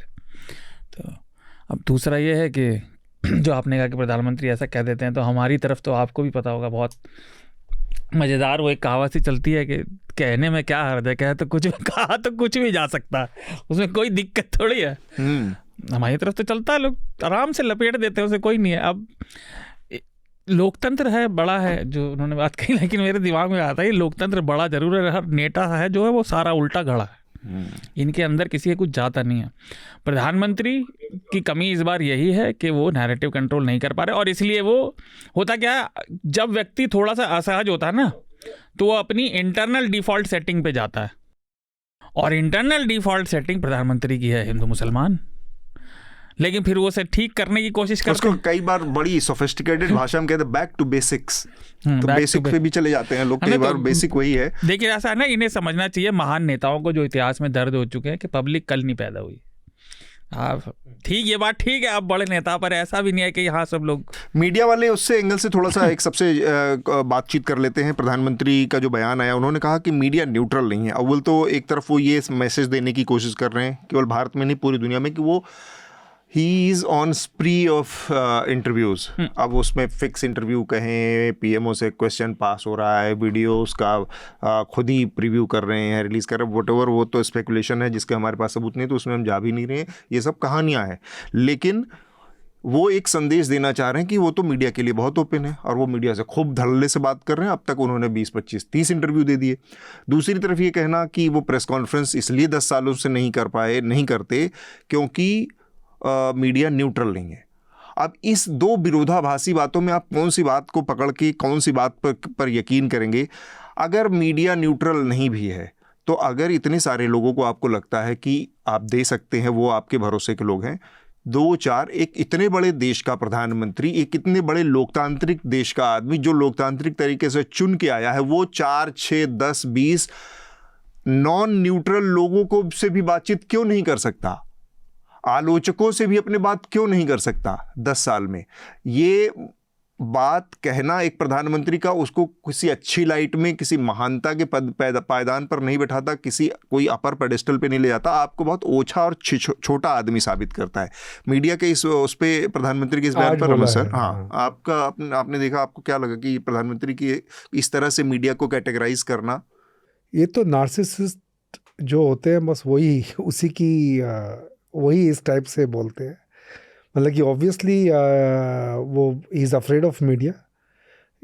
पिछले 9-10 साल में उन्होंने नहीं किया है। और एक पीछे एक इनफैक्ट जब वो सीएम थे गुजरात के, तब भी वो एक बीबीसी को दे रहे थे, तो बीबीसी ने एक टफ क्वेश्चन पूछा, तो उन्होंने बीबीसी से वहाँ से भी उठ के चले गए थे। तो वो दर्शाता है कि मीडिया जब तक लाइन में है, ट्यून में है उनके साथ, उनकी धारणा के साथ, उनका जो कॉन्सेप्ट है नेशनलिज्म उसके साथ, ठीक है, और नेशन में कौन कौन आगे पीछे है, वो जो भी उनकी ओपिनियन है उसके साथ अगर मीडिया है, तो उसको बिठा के और उसको भी पूरा सेंसर करते हुए इंटरव्यू देंगे या बात करेंगे। मतलब कि पूरा का पूरा एक स्क्रिप्टेड, जितनी भी बात होती है स्क्रिप्टेड बात होती है। बिल्कुल। कहीं अगर छोटा मोटा क्वेश्चन हमको लगता भी है कि वो थोड़ा सा उनके अगेंस्ट जा रहा है, तो आप वहाँ पे उनकी बौखलाहट देख सकते हैं। जैसे मैं आप आज जो बात कर रहे हैं, आज जो एक वीडियो वायरल हो रहा है जिसमें उनसे ये पूछ लिया गया कि इक्वलिटी बढ़ रही है, वेल्थ की इक्वलिटी बढ़ रही है, गरीब हो रहा है और लोगों का इनइक्वालिटी, वेल्थ की इनइक्वालिटी बहुत ज़्यादा है। उस पर उनके पास कोई जवाब नहीं था, बस सिर्फ ये कहना कि आप क्या चाहते हैं कि सारे लोग गरीब हो, और उसके बाद वो क्या कह रहे हैं आपको कुछ समझ में नहीं आएगा। तो अचानक से वो ब्लबर करना और ये सब कुछ बात समझ में नहीं आती। मीडिया वाले पर स्मिता ने तो काफ़ी कहा।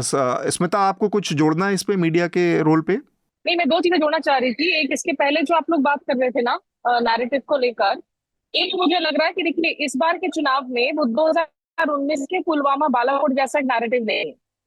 और राम मंदिर का जो मुद्दा है वो ओवर आर्चिंग मुद्दा है। राम मंदिर का मुद्दा वो मुद्दा नहीं है जो बिल्कुल जो है बीजेपी को लग रहा है कि जिससे एकदम हर जगह जो है उन पर पीक भी हो रखी थी या जहां पर एडवांटेज भी है, वो पूरी तरह से गेन कर रहा है। तो इसीलिए एक तो नए नए मुद्दों की तलाश चल रही है।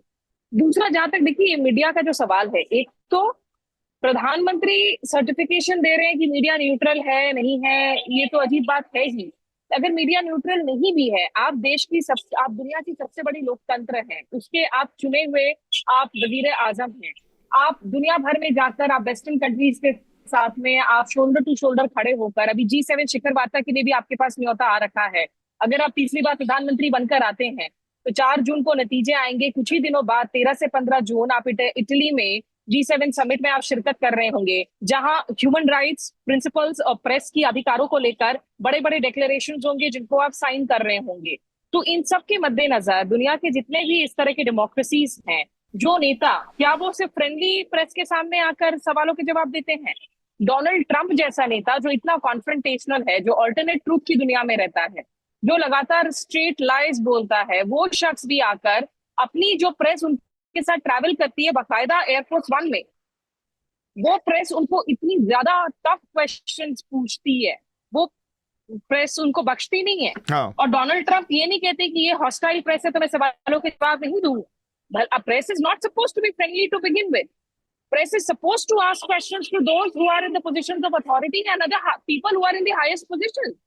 आपको ये क्यों उम्मीद है कि प्रेस जो है आपके प्रति फ्रेंडली रहेगी तब आप प्रेस कॉन्फ्रेंस करेंगे? नहीं, अगर हॉस्टाइल भी रहे ये आपकी जिम्मेदारी बनती है। आप जिस तरह से सिलेक्ट इंटरव्यूज में बैठकर आप बार बार ये डायलॉग दे रहे हो कि नहीं नहीं, आप प्रेस फ्रीडम डे में भी जो है आप एक दो डायलॉग दे देते हैं कि प्रेस के लिए जरूरी है, प्रेस वाले अपने सेहत का ख्याल रखें। अरे प्रेस वालों की सेहत का ख्याल प्रेस वाले खुद रख लेंगे।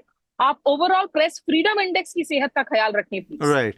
आप सवालों के जवाब दीजिए। आप धुरंधर अगर खिलाड़ी हैं जो आप हैं, आप ऑरेटर हैं, तो आपको ये जो हिचकिचाहट है कि भाई प्रेस अगर आपके नजर में न्यूट्रल नजर आया तब आप प्रेस कॉन्फ्रेंस करेंगे, तो ये तो माखौल उड़ाना है ना। और फिर आप कहेंगे कि जो वेस्टर्न कंट्रीज हमारे लिए प्रेस फ्रीडम इंडेक्स कर रही है वो गलत है, हमारी थिंक टैंक्स खुद बनाएंगी अपनी इंडेक्स। तो भाई यही वजह है जिसकी वजह से डाउनस्लाइड्स हो रहे हैं आपकी दुनिया भर के रैंकिंग में। बिल्कुल।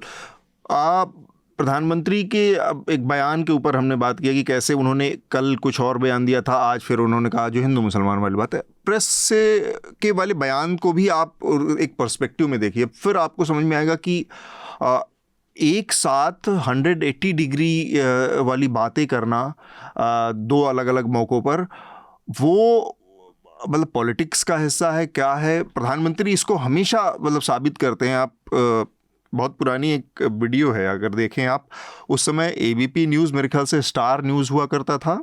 प्रधानमंत्री उस समय प्रधानमंत्री नहीं थे, वो गुजरात के मुख्यमंत्री थे और प्रधानमंत्री पद के कैंपेन में दावेदार बन चुके थे। साजिद जमा उस समय एबीपी न्यूज़ या उस समय स्टार न्यूज़ रहा होगा या एबीपी न्यूज़ ही रहा होगा, उससे बातचीत कर रहा है और प्रेस पर बहुत कैटेगोरिकली उनकी बात है। आप कैसी बात कर रहे हैं?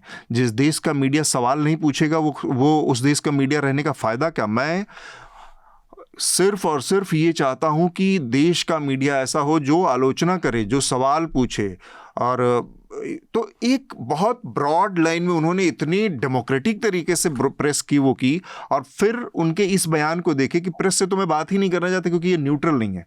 ये दोनों दूसरा अतुल, आप उस बयान को भी याद करें जो बीबीसी डॉक्यूमेंट्री में जिस क्लिप को यूज किया गया, जहां उनको जर्नलिस्ट पूछते हैं कि what is it that you could have done differently और यू कुड हैव हैंडल्ड, उन्होंने कहा कि I couldn't control the press, I could have managed the press. बिल्कुल। तो ये कॉन्ट्रडिक्शंस हैं आपकी प्रेस को लेकर। तो आप ये जो चीज कहते हैं, एक तरफ आप एकदम से जो लोग लेटे हुए हैं उनके साथ बात कर रहे हैं और ये सेंस देने की कोशिश कर रहे हैं कि आप मीडिया से इंटरेक्ट करें, तो आप फिर वो मत कीजिए दिखावा जो आप कर रहे हैं, 4-4 5-5 लोगों को बिठा के और ये सब स्क्रिप्टेड इंटरव्यूज हो रहे हैं। और दूसरी तरफ आप इतना आपके अंदर इनग्रेन्ड वो मीडिया से वो दिखती है, झुंझलाहट दिखती है या उससे एक किस्म का नफरत दिखती है, उससे फिर उस दिखावे से बचने की ज़रूरत है। बचिए आप। सोहित, आपका क्या आकलन है इस पर? आखिरी कॉमेंट सबसे लेके और फिर हम।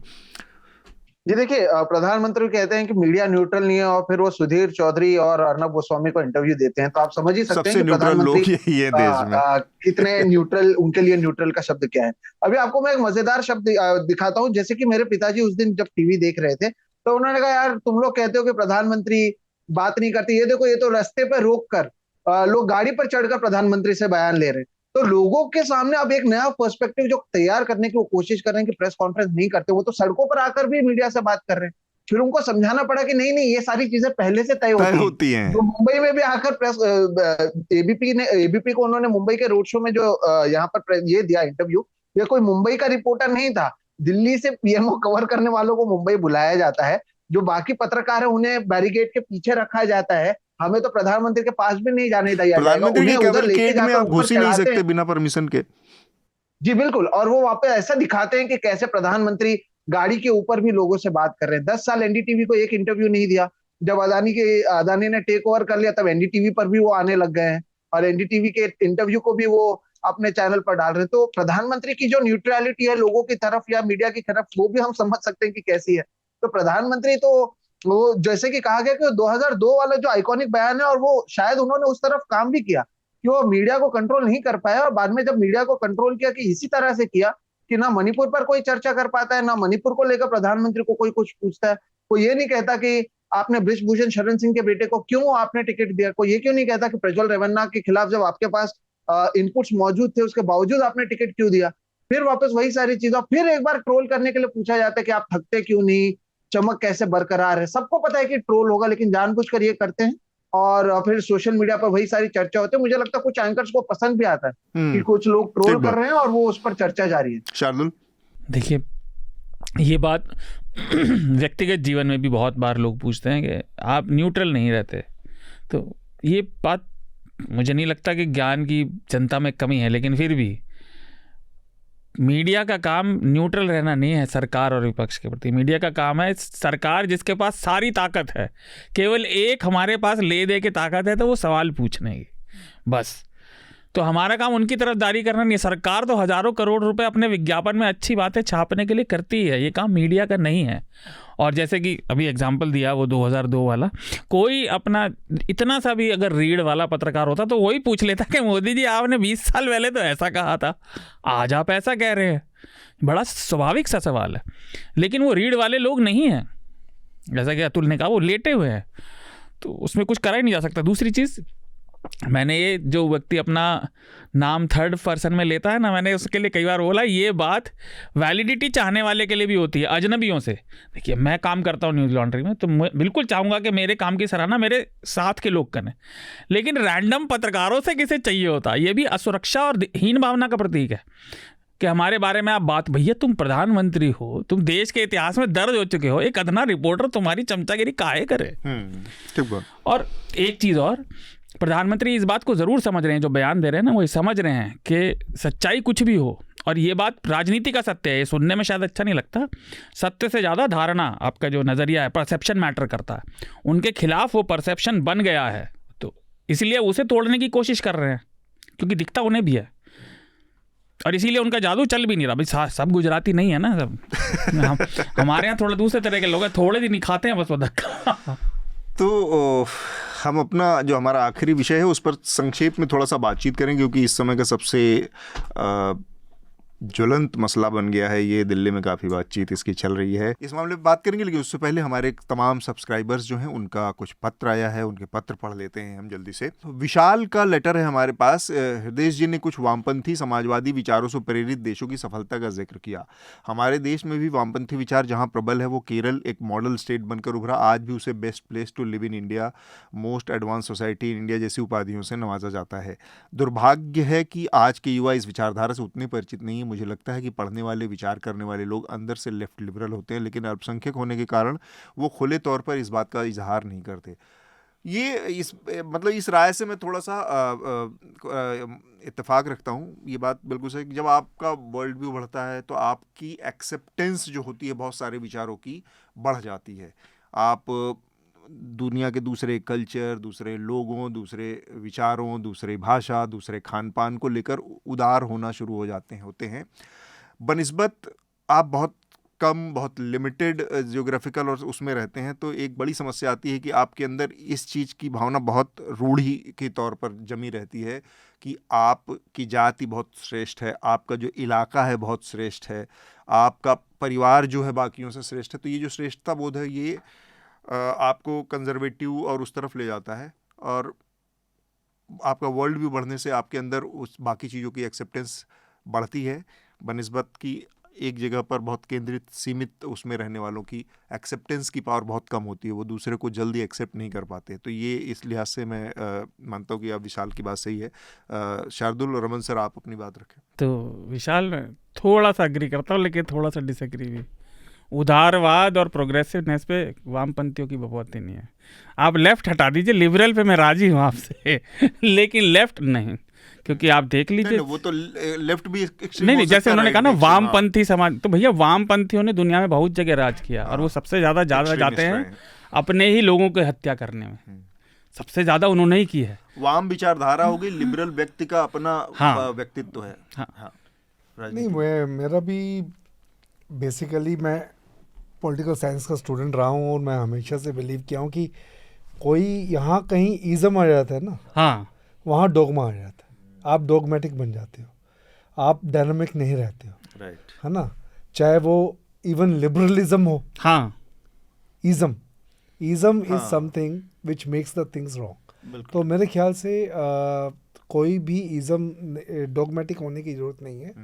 आपको एकदम से डायनामिक रहना चाहिए। राइट। और इसमें लिबरलिज्म में अच्छी बातें हैं, लेफ्ट में अच्छी बातें हैं, और इवन राइट में भी अच्छी बातें हैं। होंगी। तो उन सबको आपकी और आपके सर्कमस्टेंसेस क्या हैं, और उसमें कैसे ह्यूमन डेवलपमेंट बेस्ट हो सकता है, ह्यूमन प्रोग्रेस कैसे हो सकती है, उसको अगर आप पॉइंट बनाएं और तब चीज़ें लेकर आए, तो मेरे ख्याल एलिमेंट से ऑफ ह्यूमैनिटी आप ठीक है। इम्पोर्टेंट है। वो हाँ, ज़्यादा ठीक बात। ये विषय पे निर्भर करेगा कि सही सही पोजीशन क्या है।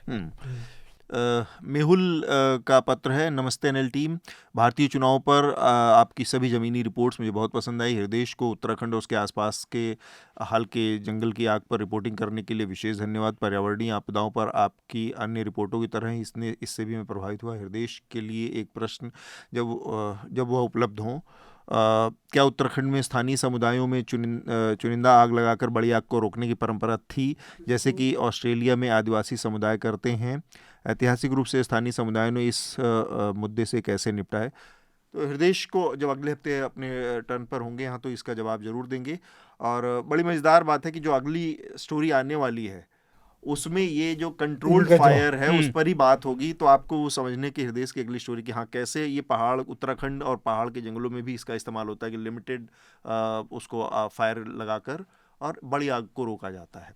तो इस पर बात होगी, हृदय और विस्तार से आपको बताएंगे।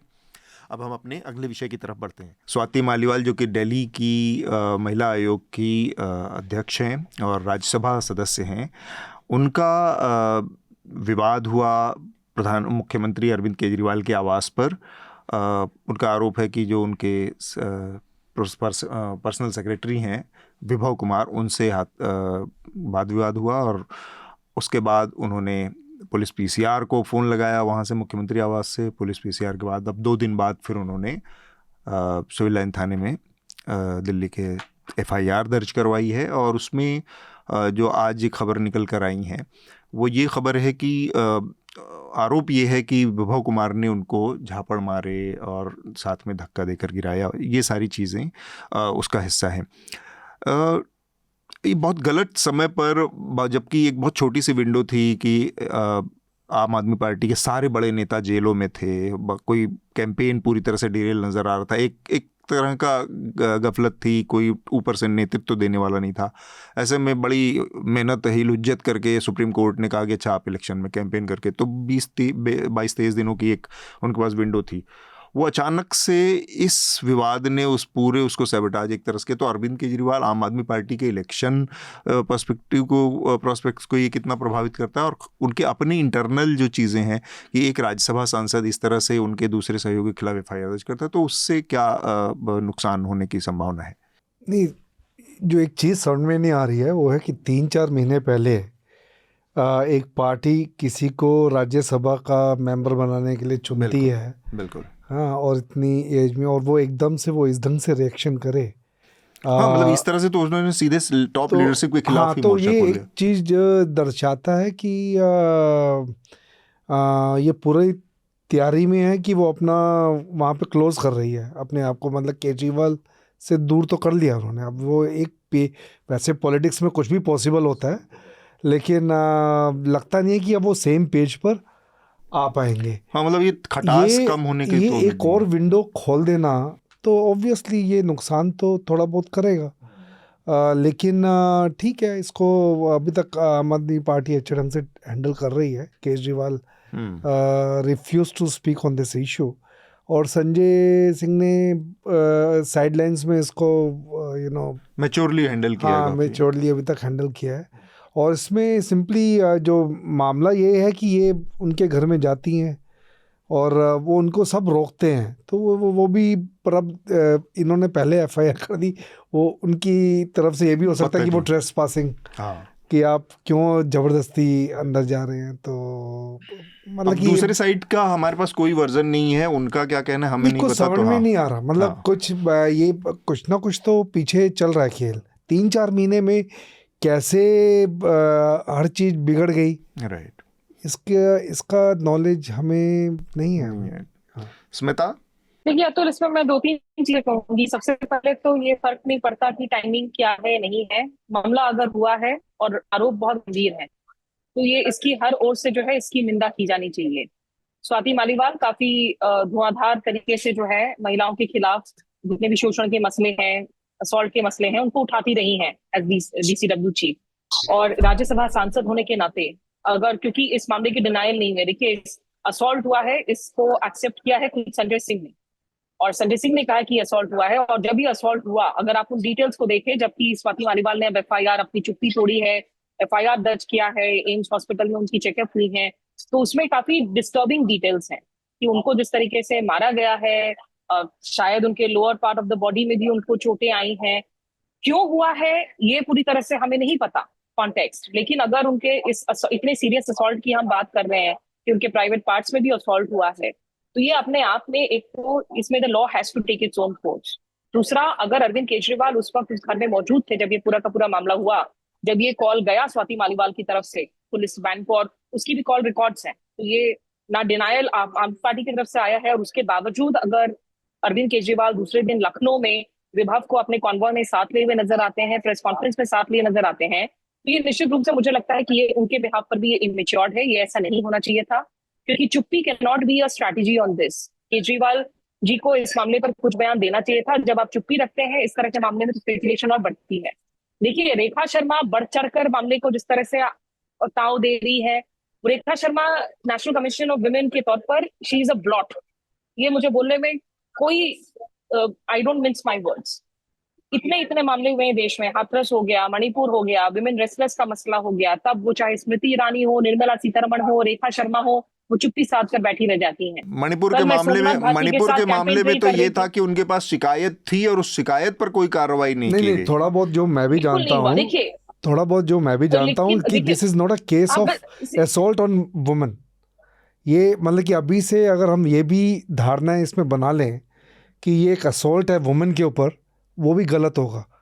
वो अब ठीक है, मैं इसलिए कह रही हूँ क्योंकि अगर फिजिकल असॉल्ट हुआ है तो इट इज एन असॉल्ट। अगर is it may be a personal reason, I am saying I don't know the reason, but the point is if it's an assault, it's an assault, it's a criminal act, the law has to take its own course, right. And I know the police is under ministry of home affairs. My point is, इसमें जो I just quickly wrap it up, कि दो चीजें हैं कि एक, अगर assault हुआ है, there, even if it's for personal reasons, even if it's for some personal heartburn that has happened between these players, there has to be a fair probe, there has to be strict criminal action. दूसरा, ये जो हम लोगों की mentality है ना, हर बार two wrongs make a right वाली जो एटीट्यूड है, कल सोमनाथ भारती को मैं पूछ रही थी इसके बारे में, तब तक इनफैक्ट चुप्पी नहीं तोड़ी थी स्वाति मालीवाल ने, तो सोमनाथ भारती ने भी यही जिक्र किया कि देखिए प्रज्वल रवन्ना के मामले में एनडीए का कोई रिएक्शन नहीं आया है, Manipur, which are all fair questions. My point is कि every time there is an assault on somebody, we all need to be in a place and an ecosystem जहां हम उसकी विदाउट इफ्स एंड बट्स हम उसकी condemnation करें और उस मामले की जो है फेयर जांच की हम मांग करें। वो प्रज्वल रवन्ना का मामला हो, वो मणिपुर का मामला हो, वो महिला रेसलर्स का मामला हो, या फिर वो एक महिला सांसद पर भले ही निजी वजह से हो, बट अगर असॉल्ट हुआ है और असॉल्ट सीरियस है तो ये अपने आप में एक गंभीर मामला है। मुझे लगता है कि इसमें मुख्यमंत्री जितनी लंबी चुप्पी साधे रहेंगे उतना ज्यादा उनके लिए मसला। मुझे लगता है कि इससे कोई डिसएग्री नहीं करता है, पर वो असॉल्ट हुआ है कि नहीं ये अभी दूसरी साइड से एकदम ही नहीं पता है। आप पर इसको डिनाई नहीं किया ना अतुल, उन्होंने एक्सेप्ट किया, एग्जैक्टली दूसरी साइड ने डिनाई नहीं किया है, हाँ, तो फिर तो संजय सिंह ने प्रेस डिनाइल मांगेंगे ना हम उससे, या तो डिनाइल कर देते फिर आकर कि नहीं हुआ है। नहीं डिनाई नहीं, वो संजय सिंह ने जो मुझे पता चला कि वो संजय सिंह ने जो बयान दिया वो बेसिकली इसी के लिए दिया कि भाई अभी इलेक्शन चल रहे हैं, तो अगर तुम इतना चाहती हो कि हम उसको वैभव को हम क्रिटिसाइज करें तो हम ये बोल देते हैं, तो उन्होंने इस ढंग से बोला है। अगर जो बोल रहे हैं अगर असोल्ट हुआ है, obviously law should take its own course, वो है, but we should not make धारणा, ये धारणाएं नहीं बनानी। हम भी जब हम कमेंट कर रहे हैं तो हम ये धारणा नहीं बना सकते हैं कि असोल्ट हुआ है। और इवन जो संजय सिंह ने जो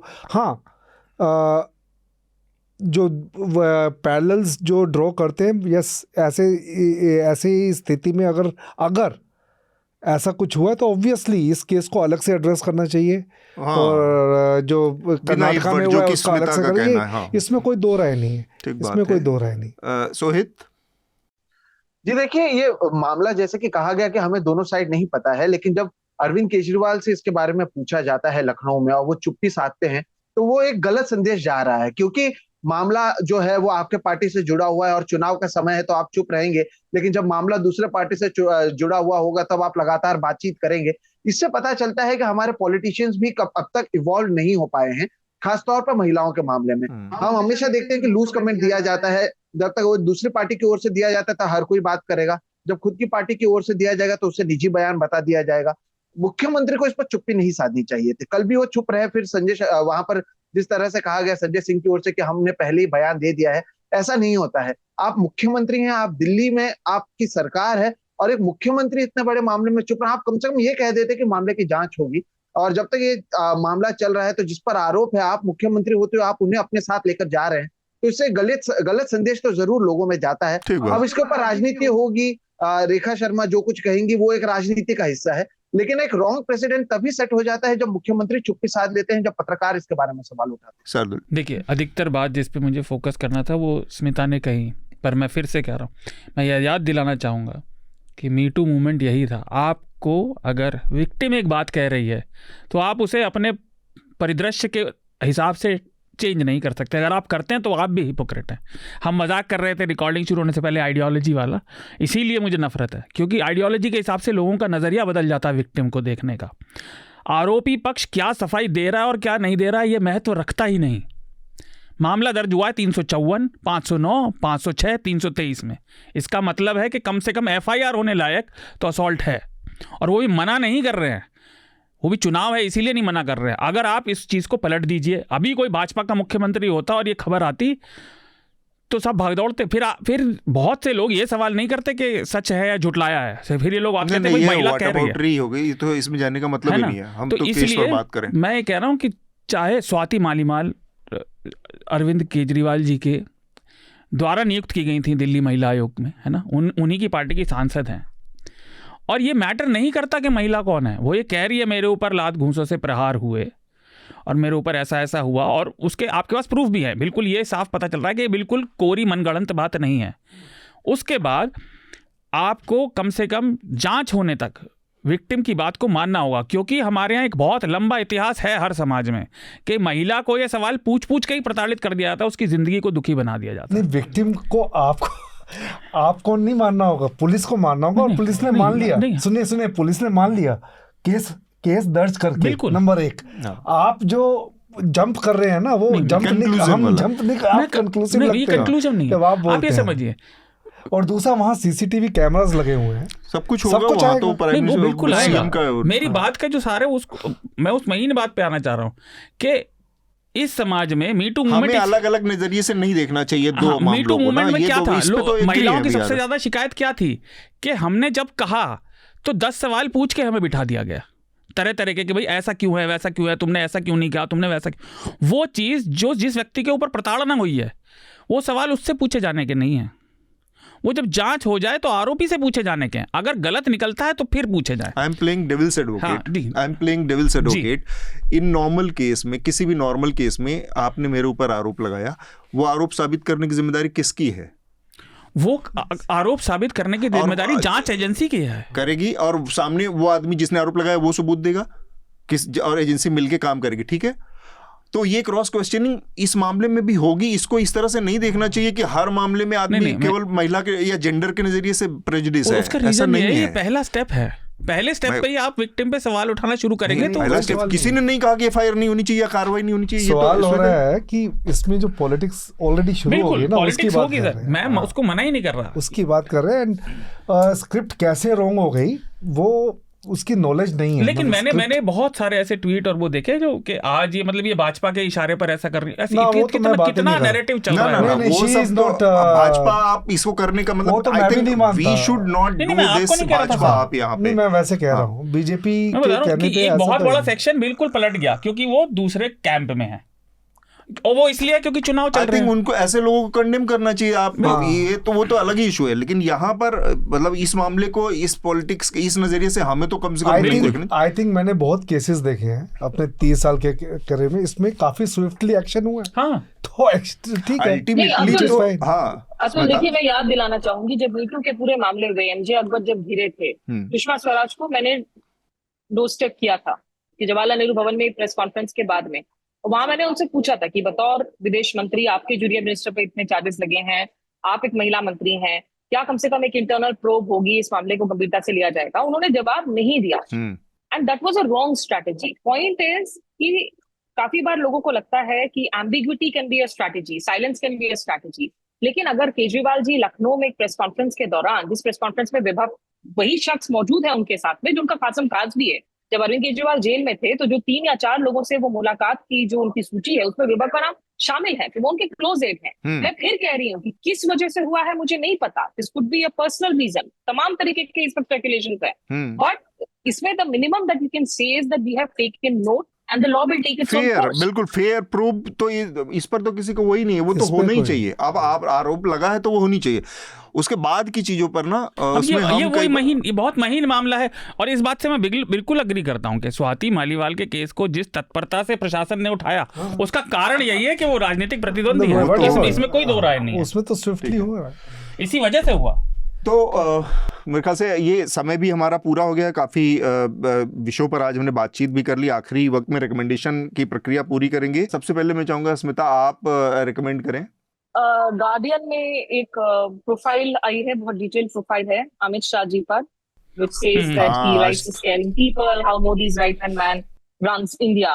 I want your opinion on this कि लिबरल्स वो जो इकोसिस्टम में एक चीज बहुत तेजी से वायरल करा दी जाती है कि अचानक से यार बड़ा अच्छा लगा, तो इज दैट एनी मीट और जस्ट लाइक लिबरल इकोसिस्टम? या देखिए, ये जो विक्टिमाइजेशन वाली जो नैरेटिव है ना कि पूरा वेस्टर्न मीडिया हमारे खिलाफ है, जयशंकर जी यही बोले जा रहे हैं पूरी दुनिया भर में, दूसरी तरफ आप ये भी कह रहे हैं कि हमारी इंडियन मीडिया जो है वो लगातार सिर्फ अमेरिका की इंटरनल अफेयर्स में इंटरेस्टेड है, उन्हीं पर कमेंट्री करती है। मैं इनसे कहूंगी कि प्लीज आप अपना काम करें, प्रेस को हमारा काम करने दीजिए और हमें हमारे अधिकार दे दीजिए जहां हम आप लोगों से सवाल पूछ सकते। राइट, सोहित आप क्या रिकमेंड करेंगे? जी एक किताब है, मैंने हाल ही में खत्म की है, विन एवरी आर्ग्यूमेंट है। ये मेहदी हसन की किताब है, जब वो मुंबई आए थे तब मैंने खरीदी थी। और खास तौर पर उन लोगों को जो आजकल, क्योंकि हर जगह पर हम देखते हैं बहस होती है, और जो लोग मीडिया में इंटरेस्टेड भी हैं, हर किसी को मैं चाहूंगा कि जो मीडिया ज्वाइन भी करना चाहते हैं, जो इसके छात्र हैं, उन्हें किताब पढ़नी चाहिए। उसमें वो बताते हैं रिसर्च कितना जरूरी है, और जब आप आर्ग्यू करने जाएं तो केवल रिसर्च या आपके पास जितने भी मुद्दे हों, खासतौर पर जो लेफ्ट या लिबरल्स की ये बात होती है कि आपके मुद्दे सभी होते हैं, लेकिन आप उस क्राउड को नहीं रीड कर पाते हैं या आप उस माहौल को नहीं रीड कर पाते हैं जिसमें कई लोग जो है आगे बढ़ जाते हैं। उन्होंने उसमें काफी लोगों का जिक्र किया, डोनाल्ड ट्रंप का भी जिक्र किया है कि कैसे वो आर्ग्यूमेंट जीत जाते हैं जबकि उनके कई सारी चीजें बेसलेस होती हैं। तो ये काफी इंटरेस्टिंग किताब है, और ये मैं रिकमेंड करूंगा कि मेहदी हसन ने लिखी हुई किताब अपने एक्सपीरियंस के साथ, विन एवरी आर्ग्यूमेंट, काफी अच्छी किताब लगी वो मुझे। रमन सर आप क्या रिकमेंड करेंगे? मैं सुशील मोदी की डेथ हुई है तो 2 ऑबिट्स है। एक तो हमारे हाउस ऑबिट जिसने आनंद ने लिखी है, एक तो मैं वो करूंगा, और दूसरा उसके बेटे ने, सुशील मोदी के बेटे ने आज एक्सप्रेस में ऑपेड में एक पीस लिखा है, my father, about his father. So I think which is very personal and very टची। तो एक ये मतलब सुशील मोदी के बारे में, और एक स्टार पे, डिज्नी स्टार पे एक डॉक्यूमेंट्री लेट इट बी आई है इसकी, बीटल्स की। तो 50 साल के बाद वो आई है। तो उसमें कहाँ से उन्होंने पता नहीं ऐड किया है, मैंने अभी देखना शुरू किया है क्योंकि जॉन लेनन मेरा फेवरेट है, तो इसलिए मैं वो रिकमेंड। ओके, शार्दुल आप क्या रिकमेंड करेंगे? तो एक तो मेरा रिकमेंडेशन इस हफ्ते है कि हमने ये महिलाओं पर अत्याचार और दोगलेपन की बात की, तो जनादेश 2024 वो श्रीनिवासन जैन के साथ न्यूज लॉन्ड्री ने किया, तो उनका ब्रजभूषण सिंह से उन्होंने बात की एक एपिसोड में, तो उसे देखिए। और ये जो दोगलापन है सब तरफ है, पब्लिक हर अपने हिसाब से नज़रअंदाज करती है चीज़ों को। दूसरा एक रिकमेंडेशन है दूसरे मीडिया संस्थान का, लल्लन टॉप का चुनावी यात्रा है, उसमें एक है कन्नौज के किरदार, तो वो है जसोदा का। तो जसोदा, तो आपको अगर यूपी को थोड़ा सा टेढ़ेपन को समझना है ना, तो उसे देखिए। तो उसमें वो एक व्यक्ति से बात कर रहे हैं, कहते हैं भैया आप टाइम पास करने के लिए व्यसन क्यों करते हैं तम्बाकू और ये सब, लूडो क्यों नहीं खेलते? तो वो व्यक्ति जवाब देता है कि भाई शरीर फ्री का है, विरासत में मिला है, लूडो में पैसा लगेगा तो खर्च करने का कोई मज़ा नहीं। तो वो देखिए आपको समझ आएगा। जसोदा से मेरा भी एक लिंक है पर, तो ठीक है, ये 2 मेरे रिकमेंडेशन है। इतने बढ़िया बढ़िया रिकमेंडेशन के बाद एक रिकमेंडेशन मैं जो करने जा रहा हूँ वो न्यूज़ लॉन्ड्री का इन हाउस रिकमेंडेशन है। मैंने शुरुआत में जिक्र किया, हृदेश जोशी की 2 पार्ट्स आ चुके हैं, एक अभी आने वाला है। उत्तराखंड के जंगलों में जो आग लगी, कैसे उसमें प्रशासन की जो लापरवाही है, उसकी अनदेखी है, चुनावी ड्यूटी में पूरे एडमिनिस्ट्रेशन को, वन विभाग के कर्मचारियों को लगा दिया गया, और इधर जबकि पहले से पता रहता है कि ये वो सीज़न है जब आग लगती ही लगती है जंगलों में, तो इन लोगों को अलर्ट पर रखना चाहिए था, वो नहीं हुआ।